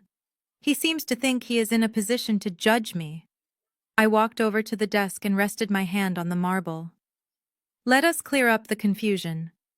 David, please close the corporate registry. Open the file labeled Marcus Robinson Financials. It should be in the dossier my forensic accountant prepared this morning." "Forensic what?" Marcus asked, his sneer faltering. David hit a key. The screen behind him flickered and changed. Gone was my name and title. In its place was a spreadsheet. A very long, very red spreadsheet. It was a credit report. Credit. But not just a credit report. It was a comprehensive financial autopsy. I stepped to the side so my family could have a clear view. "Let us take a look at the portfolio of a mogul," I said, gesturing to the screen like a weather girl presenting a hurricane. At the top of the list was a car loan. "Here we have the Mercedes Marcus," I said, pointing to the first line. "A lease, not a purchase. And look at that status column. 90 days past due. Repossession order filed last Tuesday." Mama Joyce squinted at the screen. "Repossession? But Marcus, you said you bought that car with cash. You said it was a bonus from your deal." Marcus was turning a shade of gray I had never seen on a human being before. "Mom, do not look at that. It is fake. She hacked the system. It is a glitch." I ignored him, moving down the list. "And here we have the business loans," I continued. 3 of them. High interest. Predatory lenders. The kind of people who break kneecaps when you do not pay. You borrowed $50,000 to invest in... What is this here? Crypto Moon 3000. I looked at Marcus, my eyebrows raised. Crypto Moon 3000. Marcus, a meme coin. And according to this, the value dropped to zero 4 months ago. You lost $50,000 of borrowed money on a digital picture of a dog. Tiffany let out a strangled noise. She looked at Marcus, her eyes wide with horror. You told me that investment doubled. You told me we were waiting for it to mature. I lied, Marcus shouted, his voice cracking. I had to. It was going to bounce back. The market is volatile. It is not volatile, Marcus. It is a scam, I said, just like you. I scrolled down with a motion of my hand to David. And here we have the gambling debts. Online poker, sports betting. You lost $12,000 betting on the Falcons last month alone. You do not even watch football, Marcus. You just like the rush of losing money you do not have. Mama Joyce was shaking her head back and forth, a rhythmic denial of reality. No. No. My son is a businessman. He has an office. He wears suits. He has a co-working space membership that he has not paid in 6 months, I corrected. And the suits are put on credit cards that are maxed out. I pointed to the bottom of the screen where a series of credit card logos were displayed. Visa, MasterCard, American Express. All of them red. All of them over the limit. You have a total unsecured debt of $200,000, Marcus. You are drowning. Marcus looked like he was about to vomit. He leaned against the luggage cart for support. Stop it, Zoe. Stop it right now. You are ruining everything. I am not ruining anything, I said coldly. I am just turning on the lights. But I save the best for last. David, scroll to the bottom, please. The secured assets section. The screen scrolled down. There was one entry, one asset that had equity, one asset that had been leveraged to the hilt. 1042 Oak Street, Atlanta, Georgia. Mama Joyce froze. That was her address. That was the house I had bought for them. The house she thought my father had paid off with his retirement savings. I looked at the entry. Second mortgage, third mortgage, home equity line of credit. Marcus, I said, my voice dropping to a dangerous whisper. Do you want to explain to Mom what this means? Marcus did not speak. He could not. He was hyperventilating. I will explain it then, I said, turning to Mama Joyce. Marcus forged Dad's signature. He took out loans against your house, Mom. The house that was paid off. The house that was supposed to be your security for your old age. I pointed to the number in the final column. He pulled out $300,000 of equity, and he lost it. All of it. Mama Joyce looked at the screen. She looked at the address. She looked at the negative balance. And then she looked at Marcus, her golden boy, her prince, the son who could do no wrong, the son she had chosen over me time and time again. Marcus, she whispered. Her voice was small, broken. What does this mean? It means, Mom, I said, answering for him, that the bank has initiated foreclosure proceedings. You received the notice 2 weeks ago, but Marcus intercepted the mail, did he not? Marcus flinched. I was going to fix it, he croaked.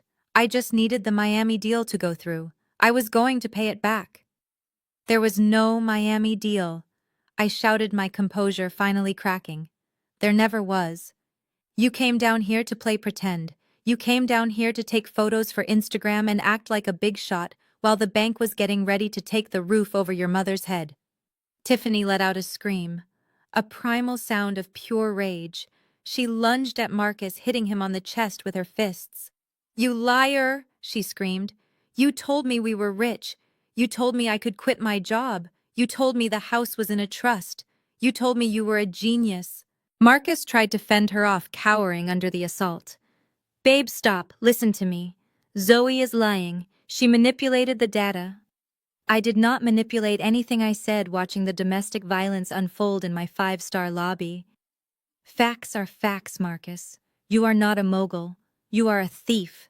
You stole from your parents. You stole their future to buy fake Gucci and play poker. Mama Joyce swayed on her feet. A security guard stepped forward to steady her, but she waved him away.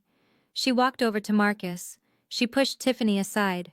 She stood in front of her son looking up at him. The son she had bragged about to her church friends. The son she had hung all her hopes on.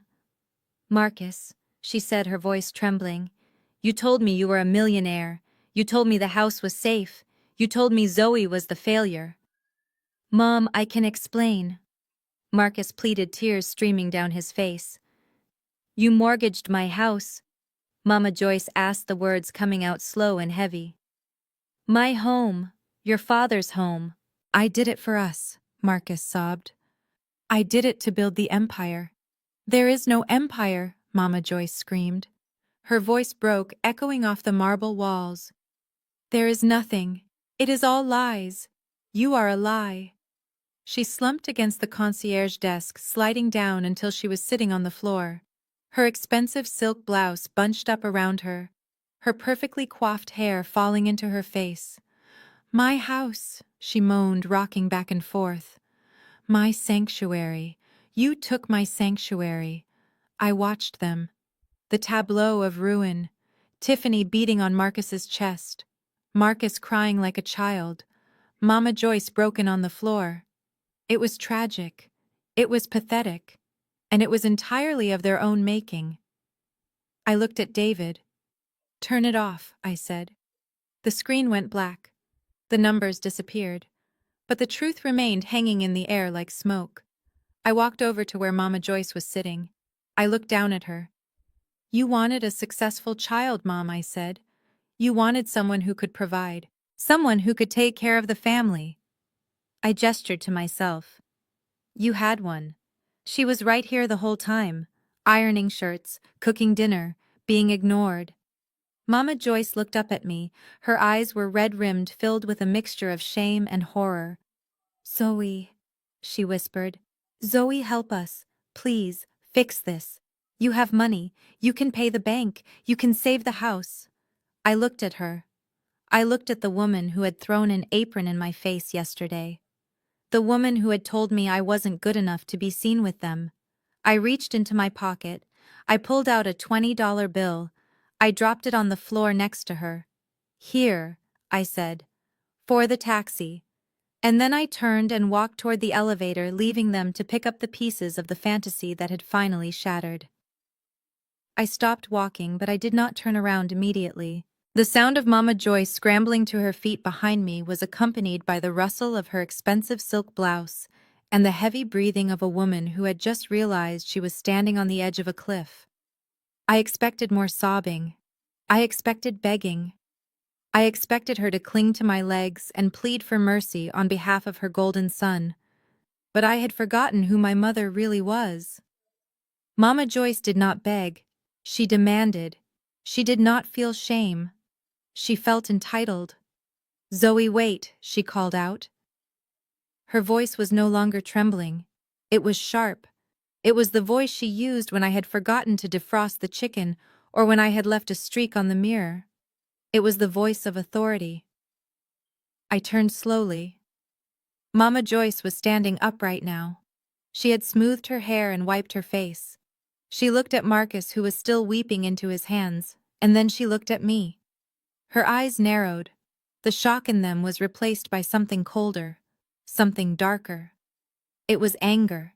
Pure, unadulterated rage. "You knew," she said, taking a step toward me. "You knew all of this. You stood there in my kitchen yesterday, wearing those old clothes, letting us talk about money, letting us worry about the trip while you were sitting on a fortune." I watched her, mesmerized by the mental gymnastics she was performing. "You are a billionaire," she hissed, pointing a manicured finger at my chest. "A billionaire, Zoe. And you watched your brother struggle. You watched him stress about bills. You watched him try to make something of himself, and you did nothing. What kind of sister are you? What kind of monster hides that kind of wealth from her own flesh and blood?" I blinked. The audacity was so thick I could almost taste it. It tasted like bile. "He was not struggling, Mom," I said, my voice calm. "He was gambling. He was buying fake designer clothes. He was defrauding banks. That is not struggling. That is stealing. It does not matter, Mama Joyce shouted, causing the guests in the lobby to flinch. He is your brother. He made mistakes. People make mistakes. But you committed a sin. You had the power to fix everything. You could have paid off his loans with pocket change. You could have bought him a house instead of letting him leverage mine. But you hoarded it. You kept it all for yourself while we scraped by. You are selfish, Zoe. You have always been selfish. She walked past Marcus, ignoring his sobs, and stood right in front of me. She looked at my suit, my jewelry, my shoes. She was calculating the cost. She was adding up the total. Fix this, she ordered. Excuse me? I asked, genuinely confused by her delusion. Fix this, Mama Joyce repeated louder this time. Write a check, right now. Clear his debts. Pay off the mortgage on my house. Pay off those credit cards. And get rid of these security guards. We are going upstairs. Since you own the penthouse, I assume it is empty. We will stay there for the week as planned. Consider it compensation. Compensation, I echoed.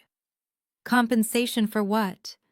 For the emotional distress you just caused us, she said without blinking, for embarrassing your brother in public, for lying to us for years.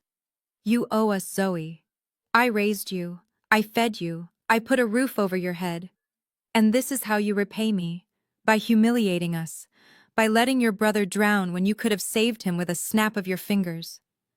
She held out her hand, palm up. Give me the key card, and get your checkbook. We are going to forget this ever happened. We will have a nice family vacation, and when we get back to Atlanta, you are going to sit down with Marcus and sort out his finances. You are going to invest in his business. Real money this time. You are going to make him the man he was supposed to be. I looked at her hand. It was steady. She really believed this.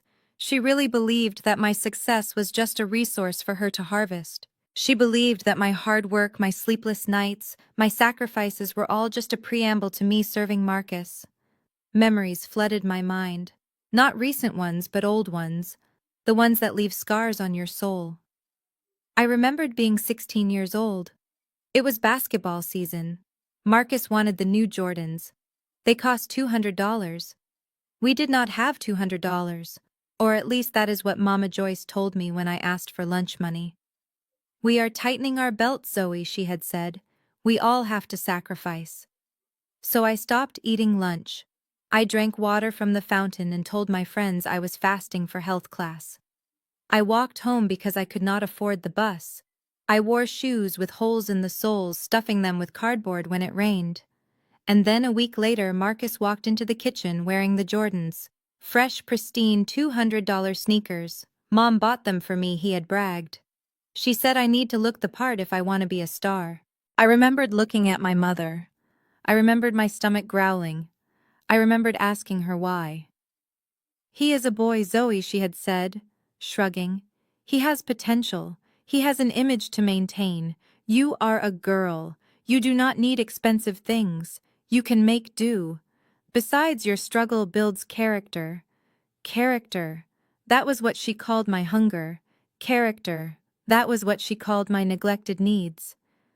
I looked at the woman standing in front of me now. The woman who had let me starve so her son could look cool. The woman who was now demanding I hand over my empire to the man who had squandered everything she gave him. She had not changed. She had just found a bigger bank account to drain. I laughed. It started low in my chest and bubbled up until I was laughing out loud. It was a release, a purging of decades of resentment. Mama Joyce frowned, dropping her hand. What is so funny? You are, I said, wiping a tear from my eye. You are hilarious, Mom. You think I owe you. You think because you did the bare minimum of keeping me alive that you own me. I stepped closer to her, towering over her in my heels. I remember the Jordans, Mom. Do you remember the Jordans? She looked confused. What shoes? What are you talking about? Of course you do not remember, I said, because my pain was never memorable to you. But I remember. I remember being hungry so Marcus could have style. I remember working 3 jobs in college to pay my tuition while you sent Marcus an allowance to party. I remember you telling me there was no money for my books, but there was money for his car insurance. I gestured to Marcus, who was watching us with wide, fearful eyes. You created this, Mom. You taught him that he deserved everything without earning it. You taught him that money would always appear, that someone would always bail him out. You crippled him with your enabling. And now you want me to pay for the wreckage. I leaned in close, my voice dropping to a whisper that was colder than the air conditioning. I could save him. You are right about that. I could write a check right now that would clear every cent of debt he has. I could buy your house back from the bank. I could fill his accounts with millions. It would not even make a dent in my net worth. Mama Joyce's eyes lit up with greed. Then do it, and be a good sister. I shook my head slowly. No, her face fell. What? I said, no, Mom. I am not going to pay a single dime, not for his car, not for his gambling, and certainly not for your house. But we will lose everything, she stammered. We will be homeless. Then you will be homeless, I said, shrugging. Maybe that will build character. Isn't that what you told me? Struggle builds character. Well, consider this my gift to you. I am giving you the opportunity to build so much character. Zoe, please, she whispered, the anger draining away, replaced by true terror. You cannot do this. We are family. Family, I repeated, tasting the word. Family does not treat people like servants. Family does not steal. Family does not wait until you are rich to love you. I turned to David. David, escort these people off the property. If they resist, call the police. And ensure that their photos are distributed to every hotel in the city. I want them blacklisted, everywhere. You cannot do that, Mama Joyce screamed, grabbing my arm. I pulled away, brushing off her touch like it was dirt.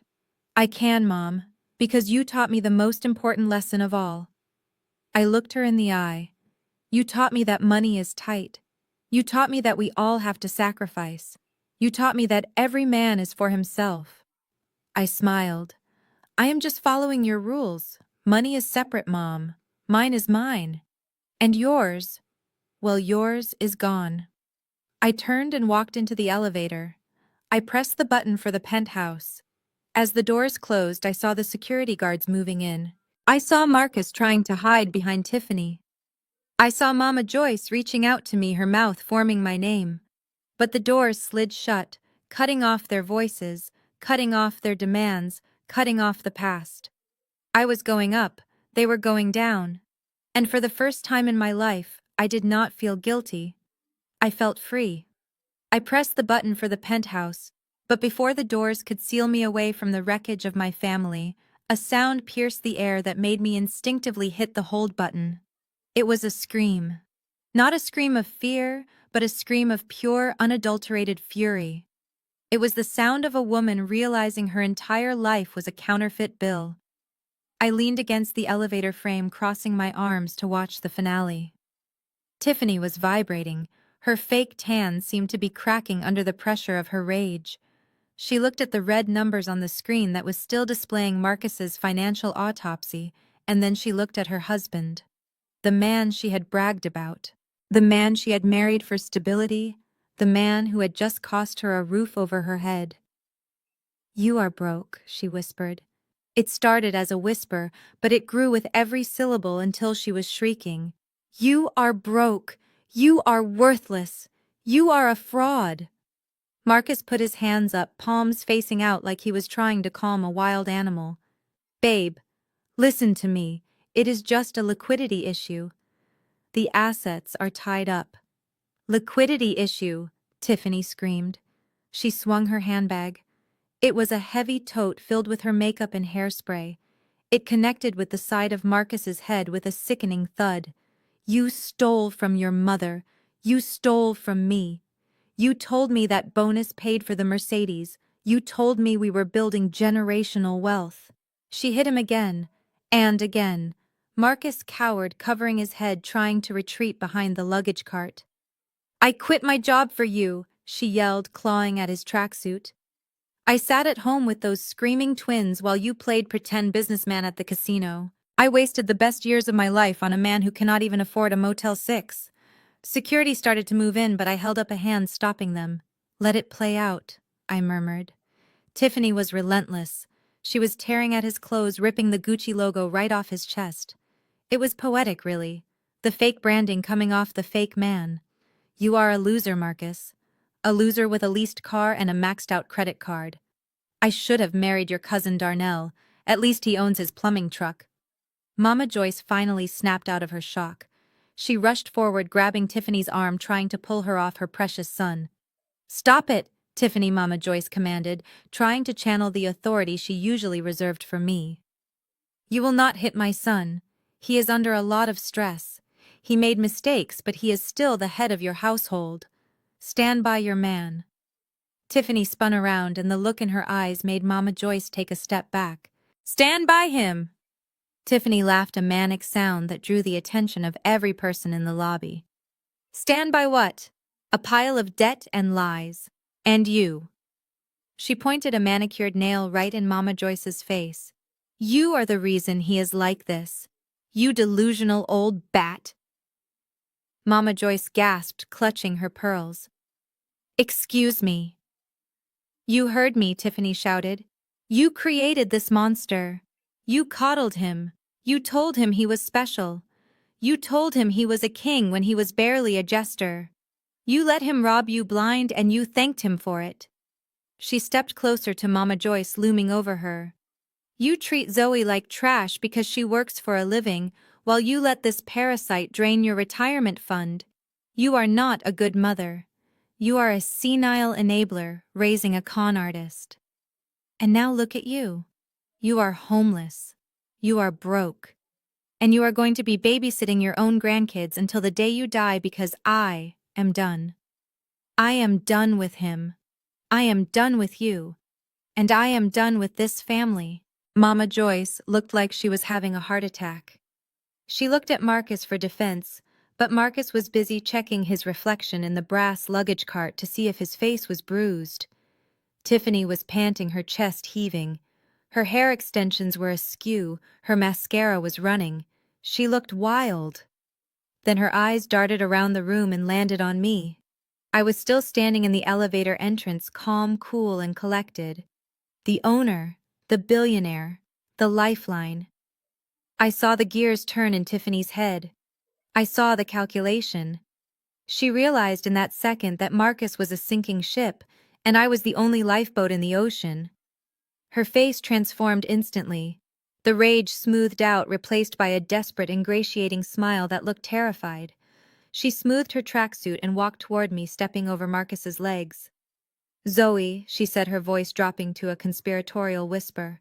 "Girl, can you believe them?" She gestured back at Marcus and Mama Joyce, like they were strangers she had just met. "I always knew something was off," Tiffany said, walking closer to the elevator. "I told my friends. I said Zoe is the smart one. Zoe is the one with the head on her shoulders. I always admired you, Zoe. You know that, right?" I raised an eyebrow. "Really, Tiffany? Because yesterday you said I had working-class energy. You said I was a downer. You said I existed to serve people like you." Tiffany waved her hand dismissively. "Oh, that. That was just, stress. Marcus put so much pressure on me. He made me say those things. He is controlling Zoe. I am a victim here too, just like you. We are survivors. We women have to stick together against toxic men, right?" She was standing right in front of me now, close enough that I could smell her desperation mixed with her cheap perfume. She reached out to touch my arm, but stopped when she saw the look in my eyes. "Zoe, look," she pleaded. "I cannot go with them. What? They are crazy. And I have nowhere to go. My cards are linked to his account. I have no cash. Just let me stay. Just for tonight." She looked up at the ceiling toward the penthouse. "I bet you have so much room up there. We could have a girls' night. We could order room service and talk about how awful Marcus is. I can tell you everything. I have dirt on him, Zoe. Real dirt. I will tell you everything if you just get me a room." I looked at her. I looked at the woman who had mocked my coat, the woman who had let her children use me as a napkin, the woman who had laughed when I was told to stay home and scrub toilets. She was willing to sell out her husband, her mother-in-law, her own dignity for one night in a thread count she didn't pay for. It was pathetic, and it was exactly what I expected. I looked over her shoulder at Mr. Henderson, the head of security, who was waiting for my signal. I smiled at Tiffany, a small, cold smile. "You are right, Tiffany," I said. "We women do have to stick together, which is why I am going to give you some advice." Her face lit up. "Really? Oh, thank you, Zoe. I knew you were the good one." "The advice is this," I continued. "When you are at the bottom of a hole, stop digging." Tiffany's smile faltered. "What?" I looked at Mr. Henderson. "Remove her," I said, pointing at Tiffany. Tiffany blinked. "Me? But what about Marcus? He is the thief. He is—" I agreed. "But you, Tiffany, you are loud. You are aggressive, and you are disturbing my guests." I gestured to the lobby where people were watching with open mouths. "You assaulted a man in my lobby. You screamed profanities at an elderly woman. You caused a public disturbance. That is a violation of our code of conduct." Mr. Henderson stepped forward, his hand resting on his radio. "Ma'am, you need to leave the premises immediately." Tiffany looked from him to me. "Zoe, please. You cannot be serious. We are sisters." "We are not sisters," I said, my voice ice. "We are forced acquaintances. And frankly, I prefer strangers. At least strangers know how to behave in public." Mr. Henderson grabbed Tiffany's arm. She tried to pull away. "Do not touch me," she shrieked. "Zoe, tell him to stop. I will sue you. I will sue this whole hotel." "You have no money for a lawyer, Tiffany," I reminded her. "You do not even have money for a cab. Now get out. You are the first one to go." "Why me?" she wailed as the guard began to drag her toward the revolving doors. "Because I said," leaning forward so only she could hear. "You are bad for the vibe."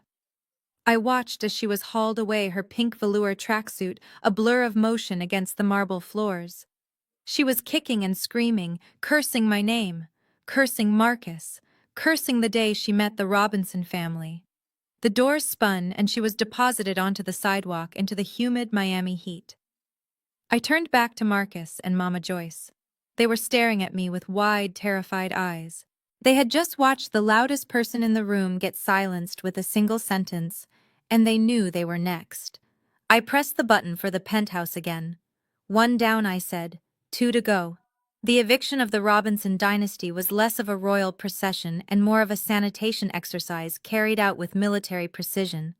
Mr. Henderson signaled to his team, and suddenly Marcus and Mama Joyce were no longer standing on the marble floors of my lobby, but were being actively escorted toward the revolving doors. There was no gentle hand on the back or polite gesturing.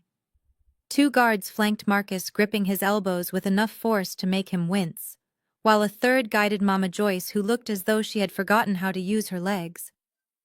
I watched from the elevator bay as the bellhops brought out the luggage cart. They did not roll it gently. They moved with speed.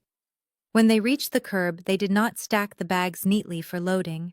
They unloaded them with a sense of finality. Tiffany's pink suitcase hit the concrete with a hollow thud, followed by Marcus's fake leather duffel and Mama Joyce's vintage steamer trunk. The pile sat on the sidewalk like a monument to their failure. The revolving doors spun one last time, depositing my mother and brother onto the humid Miami pavement.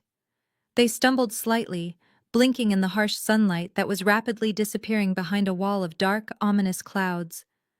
I stepped into the elevator and pressed the button for the penthouse, but I did not go all the way up immediately. I stopped at the mezzanine level, where a floor-to-ceiling glass wall offered a perfect view of the hotel entrance. I wanted to see the second act. Nature apparently has a sense of dramatic timing, because the moment the security guards turned their backs and retreated into the air-conditioned sanctuary of the hotel, the sky opened up. It was not a gentle drizzle. It was a Miami downpour, a tropical deluge that falls heavy and hot, soaking everything in seconds. Marcus yelled something at the sky, throwing his hands up. His cheap tracksuit absorbed the water instantly, turning a dark, heavy shade of soggy misery. Mama Joyce shrieked, trying to cover her hair with her purse, but it was useless. The rain plastered her expensive silk blouse to her skin and ruined her blowout in under a minute. They scrambled toward the pile of luggage, trying to drag it toward the small overhang of the valet stand, but the valet captain, a man named Rico, who I had tipped generously last Christmas, stepped forward and crossed his arms. He shook his head. No shelter for the blacklisted. They were forced to retreat to the open sidewalk, the rain beating down on them relentlessly.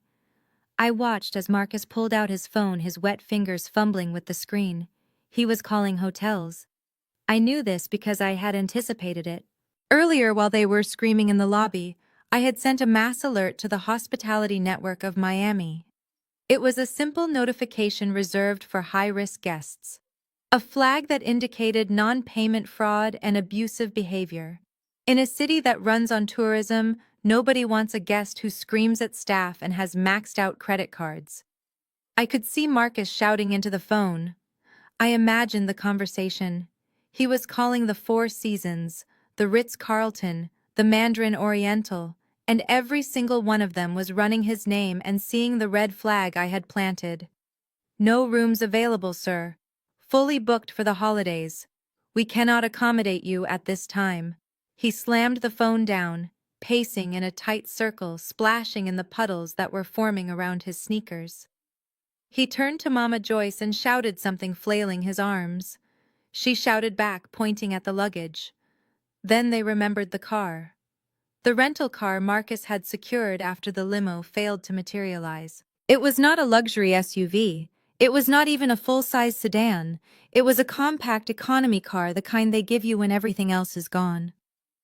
A silver hatchback that looked like a crushed soda can. They dragged the wet luggage toward the parking lot across the street. It was a pathetic struggle.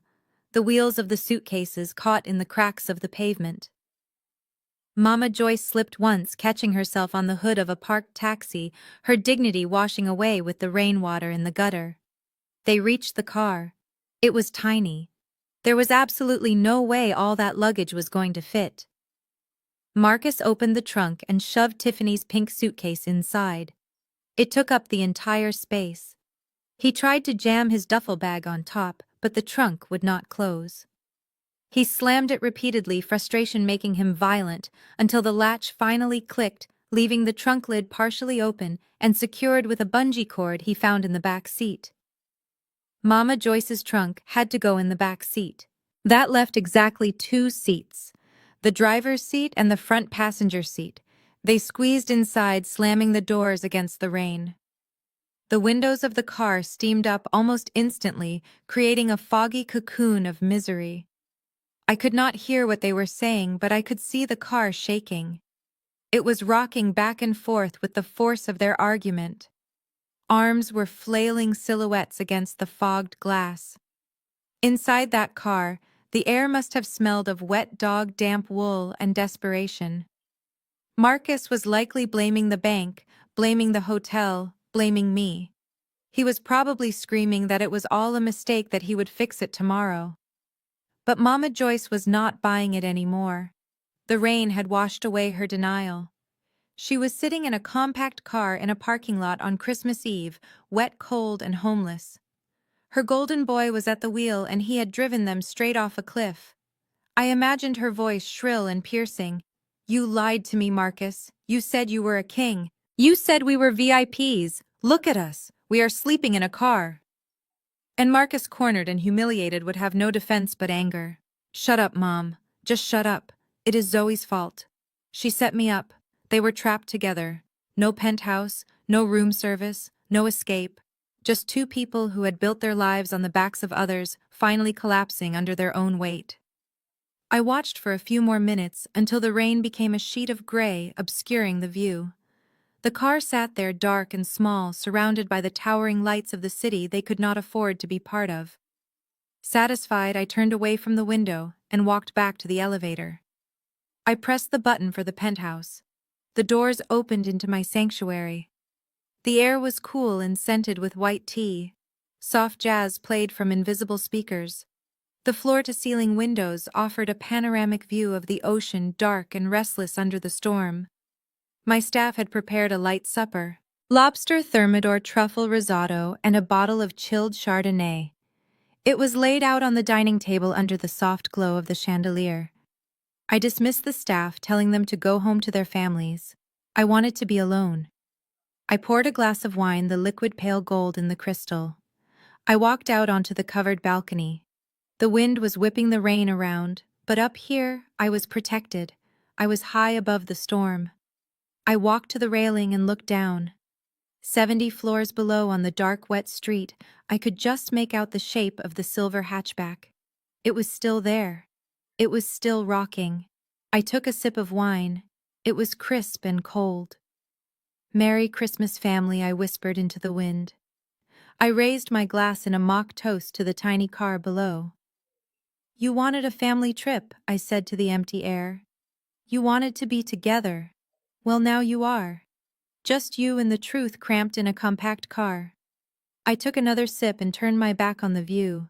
I walked back inside, leaving the sliding glass door open so I could hear the rain. It sounded like applause. I sat down at the head of the table, my table in my penthouse paid for with my money. I picked up my fork. The lobster was delicious. And the silence was the most expensive luxury of all. The sun rose over Miami with a cruel brilliance. Up in the penthouse, the light filtered through the sheer silk curtains, gently waking me from a sleep so deep it felt like a coma. I stretched my limbs in the king-sized bed, feeling the thread count against my skin.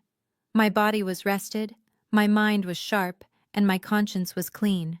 I rang the bell for coffee, and within moments a uniformed attendant appeared with a silver tray bearing a steaming pot of Blue Mountain brew and a plate of exotic fruits. 70 floors below, the sunrise was not a blessing. It was an interrogation lamp shining into the windows of a silver hatchback that smelled of damp wool, sweat, and regret. I imagined the scene with vivid clarity. Mama Joyce waking up, her 60-year-old spine twisted into a shape it was never meant to hold. Her neck cricked, her joints screaming. The air in the car would be thick and stale, the windows fogged over with the condensation of their collective misery. Marcus was likely slumped over the steering wheel, drooling onto the dashboard, his dreams of being a mogul replaced by the nightmare of a stiff neck and a bladder that needed emptying. They had spent Christmas Eve in a parking lot. No Santa, no presents, just the hum of the streetlights and the gnawing ache of empty stomachs. I took my coffee out to the balcony. The storm had passed, leaving the air scrubbed clean. The ocean sparkled like a field of diamonds. I sat down at the outdoor table and opened my laptop. I had a busy morning scheduled.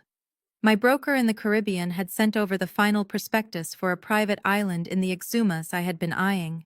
It was a small cay, perfect for an ultra-exclusive eco-resort. The price tag was $12 million. A steal. My phone buzzed on the glass table. It was Mama Joyce.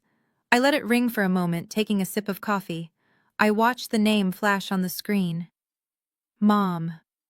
A word that used to summon fear and obligation now just looked like a notification. I answered, putting it on speaker. "Zoe." Her voice was a rasp, a dry, cracked whisper that sounded like sandpaper on wood. "Zoe, please. Pick up." "I am here, Mom," I said, my voice crisp and professional, as if I were taking a call from a vendor. "Good morning." "Oh, thank God," Mama Joyce sobbed. "Zoe, I am dying. My back, my legs. I cannot feel my legs. It is freezing in this car. We have not eaten since yesterday morning. Marcus he is useless. He is just sleeping." She broke down, weeping openly. It was not the angry, demanding cry of yesterday. It was the broken keen of a woman who had been stripped of her dignity. "Zoe, I am sorry. I am so sorry. I should not have said those things. I was wrong. Please, baby, open the door, just for me. I am old Zoe, I cannot take this. I need a bed. I need a bathroom, please. Just let me in. I listened to her beg. I listened to the woman who had told me I wasn't good enough to be seen with her family, now pleading for a scrap of my charity. It was pathetic. It was tragic. And it was too late. Mom, I said, cutting through her sobs. I would love to chat, but you caught me at a really bad time. Bad time, she choked out. Zoe, we are homeless. We are starving. I know I said tapping a key on my laptop, but I am in the middle of a very important meeting. My partners are waiting on a decision. We are closing on a new property today. Another island, actually, in the Bahamas. It is quite beautiful. White sand, turquoise water, plenty of space. An island, she whispered. Yes, business never sleeps, Mom. You know how it is. Marcus always talks about the grind, right? Well, this is the grind. Zoe, please, she wailed, her voice rising in panic. Do not hang up. Do not leave me here. I am your mother. I raised you. You raised me to be independent, I reminded her. You raised me to know that money is tight and we all have to make sacrifices. I am sacrificing my time right now to talk to you, but I really have to go. This deal won't close itself. But what about us? She screamed. What are we supposed to do? I sighed, the sound of a busy woman being interrupted by a triviality. Mom, I really cannot solve your problems right now. You are adults. Marcus is a mogul, remember? I am sure he has a plan. Ask him. Wake him up and ask him about his strategy. He has no strategy, she cried. He has nothing. Well, then that sounds like a learning opportunity, I said. Look, I have to run. My broker is calling on the other line. Zoe. Wait, no. Mom, I will call you later. Maybe in a few months when my schedule clears up. I moved my finger toward the end call button. Goodbye, Mom. No, Zoe, no. Click. The silence returned. I took another sip of coffee. It was still hot. I looked down at the phone. I wasn't a monster. I was a businesswoman. And in business you pay for what you get. But you also severance packages for employees you terminate. I opened my banking app. I scrolled past the accounts with the 6- and 7-figure balances. I found the petty cash transfer option. I typed in Mama Joyce's account number. I knew it by heart because I had deposited money into it every month for 5 years to pay her mortgage. I entered an amount, $500. It was enough for 3 one-way tickets on a budget airline back to Atlanta. Economy class, middle seats, no luggage allowance. It was enough to get them out of my city. I typed a message in the memo line. Economy class tickets home. Good luck. I hit send. Transfer complete. I closed the app and closed my laptop. I stood up and walked to the railing of the balcony. The sun was fully up now, bathing Miami in gold. It was going to be a beautiful day. I stretched my arms over my head, feeling the tension leave my body. I had done it. I had faced them. I had exposed them. And I had dismissed them. I looked down at the street one last time. The silver hatchback was still there, but I could see movement inside. Mama Joyce was probably checking her phone, seeing the notification. Seeing the $500. It was an insult. It was a lifeline. It was the final period at the end of a very long sentence. I turned my back on the view and walked into the penthouse. I had an island to buy, and for the first time in my life I had all the space in the world. The flight back to Atlanta was a masterclass in misery. My family sat squeezed into the middle row of a budget airline, surrounded by the smell of stale peanuts and the sound of crying babies. For once, the crying wasn't coming from Marcus. He sat in stony silence, staring at the seat back in front of him, his face gray and drawn. Mama Joyce clutched her purse like it contained the last remnants of her dignity, while Tiffany refused to even look at them, scrolling through her phone with a manic intensity, likely deleting every photo of the royal palms she had posted just 24 hours ago. When they finally landed, the humidity of Miami was replaced by the biting cold of a Georgia winter. They had no coats. I had not returned the ones they left in the house, and they had packed for a tropical fantasy that never materialized. They stood on the curb of Hartsfield-Jackson Airport, shivering in their tracksuits waiting for a rideshare, because Marcus's car had been repossessed weeks ago, a fact he had conveniently forgotten to mention until now. The ride to the house was silent, but it was the silence of a bomb waiting to detonate. When the car turned onto Oak Street, the reality of their situation hit them with the force of a freight train. There were no Christmas lights on the house. There was no wreath on the door. Instead, there was a large, bright orange sticker plastered right in the center of the front door. And there was a padlock on the handle, a heavy industrial padlock that screamed finality. A sheriff's deputy was standing on the lawn talking to a man in a suit holding a clipboard. A bank representative. The Uber driver slowed down. "Is this the place, folks? It looks like... Well, it looks like you got trouble." Marcus scrambled out of the car before it even came to a full stop. He ran up the driveway, his movements jerky and panicked. "Hey!" he shouted, waving his arms. "What are you doing? Get away from my house. This is private property." The deputy turned around, his hand resting casually on his belt.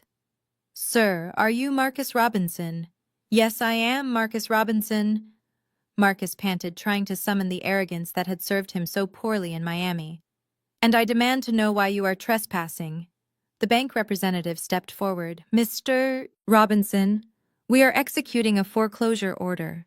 The bank has seized this property due to non-payment of the mortgage and the home equity line of credit. You have been served multiple notices. The grace period expired at midnight." Mama Joyce stumbled up the driveway behind him, her heels clicking on the pavement. "No," she gasped. "No, this cannot be happening. We own this house. My daughter bought it for us. It is paid off." The representative looked at his clipboard. "The primary mortgage was indeed paid off 5 years ago, ma'am. However, 3 subsequent loans were taken out against the equity of the home, totaling $300,000. All signed by Marcus Robinson and witnessed by... Let me see here. Joyce Robinson." Mama Joyce froze. She looked at Marcus. The lie she had told herself, the lie she had let him tell her, that he was investing, that he was building wealth, it all shattered. She had signed those papers. She had signed them because Marcus told her it was just a formality, a bridge loan for his business that would pay off tenfold. She had signed away her sanctuary because she could not say no to her golden boy. My father-dad stepped out of the car last. He walked up the driveway slowly, his eyes fixed on the orange sticker. He was a quiet man, a man who had let Mama Joyce run the show for 40 years, a man who had looked the other way while she spoiled Marcus and neglected me. But he was not a stupid man. He looked at the padlock, he looked at the bank agent, and then he looked at his wife. "Joyce," Dad said, his voice low and trembling, "you told me the house was safe. You told me Marcus was handling the bills." Mama Joyce reached out for him. "Harold, please. He promised. He said it was an investment." "Investment," Dad roared. The sound was so loud it made the neighbors peek out from behind their curtains. "He gambled our home, Joyce. He gambled 40 years of my life. And you let him. You signed the papers. I thought..." Mama Joyce stammered, tears streaming down her face. "You didn't think." Dad cut her off. "You never think when it comes to him. You just give. You gave him our retirement. You gave him our dignity. And now you gave him our roof." He turned to Marcus, who was trying to argue with the deputy about getting his gaming computer out of the house. "You," Dad said, pointing a shaking finger at his son, "you are a parasite. I worked my fingers to the bone for this house. I missed birthdays. I missed holidays working overtime so you could have things I never had. And this is how you repay me. By stealing the ground from under my feet." "Dad, I can fix it," Marcus pleaded, desperation leaking from his pores. "I just need a little time. I have a deal pending." "There is no deal," Dad shouted. "There is never a deal." Zoe was right. She was right about everything. You are a fraud. And you, Joyce. He looked at Mama Joyce with a look of pure disgust. You chose him. Chose. Over and over again you chose him. You pushed Zoe away, the only child who actually made something of herself, just to protect this failure. Well, you can keep him. Dad reached into his pocket and pulled out his wedding ring. It was a simple gold band worn thin by time. He looked at it for a moment, then dropped it on the concrete driveway. It made a small pinging sound that seemed deafening in the quiet street. I am done, he said. I am filing for divorce in the morning. I am going to stay with my brother in Savannah. Do not call me. Do not look for me. Harold, wait, Mama. Joyce screamed, lunging for him, but he sidestepped her, walking back down the driveway with a straight back and a heavy heart. He got into the waiting Uber, which hadn't left yet, and told the driver to go. Mama Joyce stood there watching him leave, her world collapsing around her ankles. She turned to Marcus, needing someone to blame, needing someone to fix it. Marcus, do something, she wailed. Call Zoe. Call her again. She has to help us. But before Marcus could answer, Tiffany stepped forward. She had been standing near the mailbox, silent, watching the scene unfold with cold, calculating eyes. She isn't going to help you, Tiffany said. And neither am I. She walked over to Marcus. She did not scream. She did not hit him. She was calm, which was far more terrifying. I am leaving you, Marcus, she said. Babe, not now. Marcus whined, reaching for her. We can figure this out. There is nothing to figure out, Tiffany said, stepping back. You are homeless, you are bankrupt, and you are a liar. I spoke to a lawyer while we were at the airport. I am filing for divorce on the grounds of financial fraud. She pulled a folded paper from her purse. It was a crude handwritten note, but it was legal notice. I am taking the twins, she continued. We are going to my mother's house in Nashville. You will not see them until you can prove you have a stable home and income, which we both know won't happen in this lifetime. But child support? Marcus stammered. I can't pay child support. I know. Tiffany smiled, a cruel, sharp smile. That is why I am asking the court to garnish your wages. Oh wait. You don't have wages, so I guess you will just go to jail for non-payment. I hear the food is free there. She signaled to a taxi that had just turned onto the street. Goodbye, Marcus, she said. Have fun with your mom. You two deserve each other. She got into the taxi and drove away without looking back. And then there were two. Marcus and Mama Joyce stood on the lawn of the house they no longer owned, surrounded by neighbors who were openly filming them on their phones. It started to rain again, a cold, miserable Georgia drizzle that soaked them to the bone. Mom, Marcus said, his voice small and pathetic, like a child who had dropped his ice cream. What do we do? Mama Joyce looked at her son. For the first time, she didn't see a king. She didn't see a mogul. She saw a 35-year-old man in a wet tracksuit who had destroyed her life. But she had nowhere else to go. Her husband was gone. Her daughter was gone. Her home was gone. We have to find a place. She whispered, her spirit broken. They walked away from the house, dragging their few possessions down the street. They ended up at a budget motel on the outskirts of town, the kind of place that charged by the hour and smelled of cigarettes and despair. The next few weeks were a slow slide into reality. With her credit ruined by the foreclosure and no husband to support her, Mama Joyce could not rent a decent apartment. No landlord would touch them. She had to cash out the tiny remainder of her personal pension, a pittance compared to what she had lost. She found a basement apartment in a neighborhood she used to drive through with her doors locked. It was damp. It had one window that looked out onto a brick wall.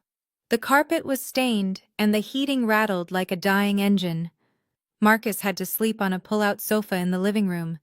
He tried to get a job, but with his fraud record and lack of actual skills, no prestigious firm would look at him. He ended up working the night shift at a warehouse, moving boxes for minimum wage.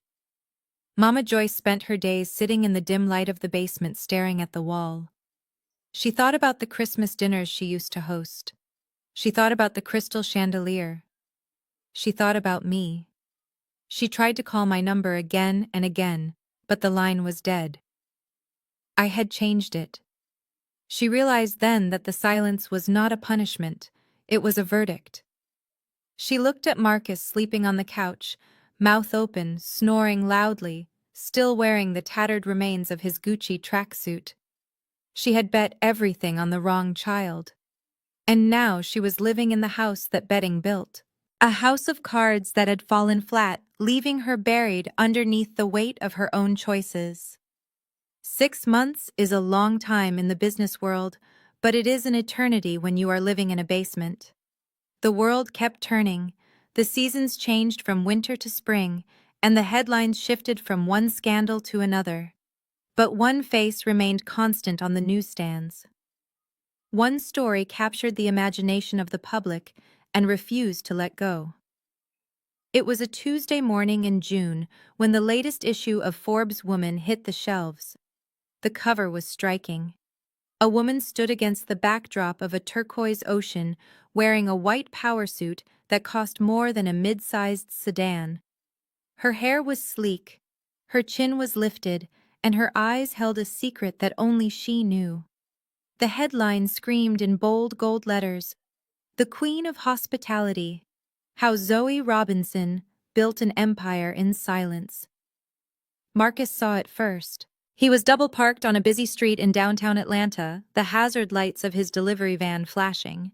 He was wearing a brown uniform that was a size too small, the polyester fabric clinging to his back in the humid heat. He was a courier now, a delivery boy. The man who had once bragged about penthouses and private jets was now scanning barcodes and hauling packages up flights of stairs for minimum wage. He wiped the sweat from his forehead with the back of his hand and grabbed a stack of magazines to deliver to a law firm lobby. And there she was, staring back at him from the top of the stack, his little sister, the assistant, the failure. Marcus froze in the middle of the sidewalk. People bumped into him, grumbling about him blocking the way, but he did not move. He stared at the cover. He stared at the word billionaire printed in the corner. He remembered the last time he had seen her standing in the lobby of the Royal Palms, cool and untouchable, while he screamed and cried like a toddler. He remembered mocking her coat. He remembered telling his children to wipe their noses on her. He remembered telling her she had no life. His hands started to shake. The stack of magazines slipped from his grasp, spilling onto the dirty pavement. The face of his sister multiplied, staring up at him from the concrete, a dozen pairs of eyes judging him. He dropped to his knees, trying to gather them up. A passerby laughed at him. "Look at that guy," the stranger said. "Probably dropped his whole paycheck." Marcus did not yell back. He did not posture. He just sat there on the sidewalk, clutching a magazine to his chest, and he wept. He cried for the Mercedes he lost. He cried for the house he stole. But mostly he cried because he realized for the first time that he was not the main character of this story. He was just the villain who got written out in the second act. Across town, in a damp basement apartment that smelled of mildew and old cooking oil, Mama Joyce was sitting at a wobbly kitchen table. The only light came from a small window near the ceiling that looked out onto a brick wall. She was holding a phone. It was an old model with a cracked screen, the only one she could afford after the bankruptcy. She had the magazine too. She had bought it with her grocery money, skipping lunch so she could stare at the daughter she had thrown away. She traced the line of Zoe's jaw with a trembling finger. She looked so much like her grandmother. She looked strong. She looked happy. Mama Joyce looked around the room. There was a pile of dirty laundry in the corner left by Marcus. There were toys scattered on the floor left by the twins who Tiffany dropped off on weekends just to torture her. This was her life now. A cycle of cleaning, cooking, and regretting. She picked up the phone. She knew she shouldn't. She knew what I had said. But desperation is a powerful drug, and Mama Joyce was an addict. She dialed the number she had memorized, the number she used to call only when she needed something done. She held the phone to her ear, her heart pounding a frantic rhythm against her ribs. She practiced what she would say. She would apologize. She would beg. She would tell me she was sick. She would say anything just to hear my voice, just to have a connection to the light again. The line clicked. Mama Joyce held her breath. "We are sorry," the automated voice said, cool and mechanical. "The number you have dialed has been disconnected or is no longer in service. Please check the number and try your call again." She pulled the phone away and looked at it. She dialed again. "We are sorry," the voice repeated. She dialed a third time, and a fourth. She dialed until her fingers hurt. But the result was always the same. Disconnect. She finally lowered the phone. The silence in the basement was absolute. It was not a peaceful silence. It was the silence of a tomb. She realized then that I had not just changed my number. I had erased her. I had closed the door and welded it shut. Mama Joyce put her head down on the table and let out a long, low wail that no one would ever hear. Thousands of miles away, the sun was setting over the Indian Ocean. The sky was a masterpiece of purple and gold reflecting off the infinity pool of my new private villa in the Maldives. The air smelled of jasmine and sea salt. I was hosting a party. But it was not a networking event. It was not a business meeting. It was a gathering of the people who actually mattered. Sarah was there laughing with a glass of champagne in her hand, finally off the clock. My legal team was there, the sharks who had helped me secure my freedom, now relaxed and smiling. And Julian was there. He was an architect I had met in London, a man who built things to last. He was standing by the grill flipping lobster tails, looking at me with a warmth that had nothing to do with my bank account. I stood on the edge of the terrace looking out at the water.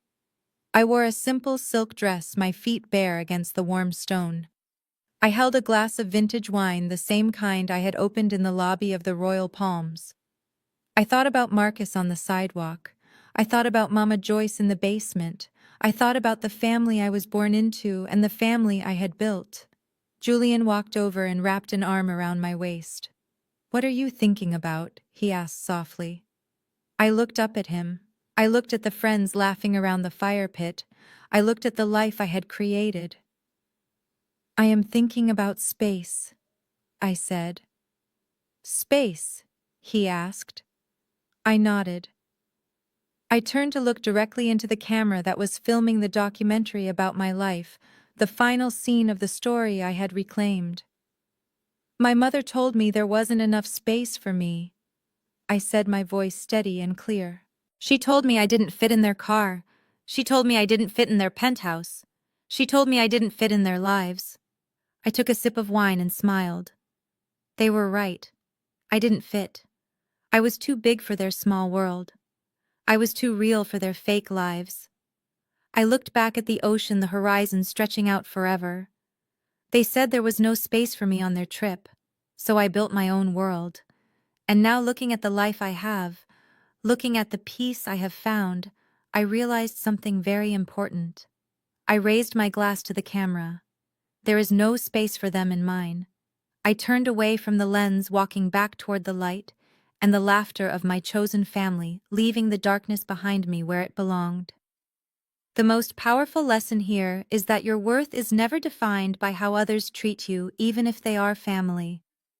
Zoe spent years being undervalued, but she never let their disrespect stop her from building an empire. She taught us that family isn't just about blood. It is about who respects you when you have nothing and who genuinely claps for you when you win.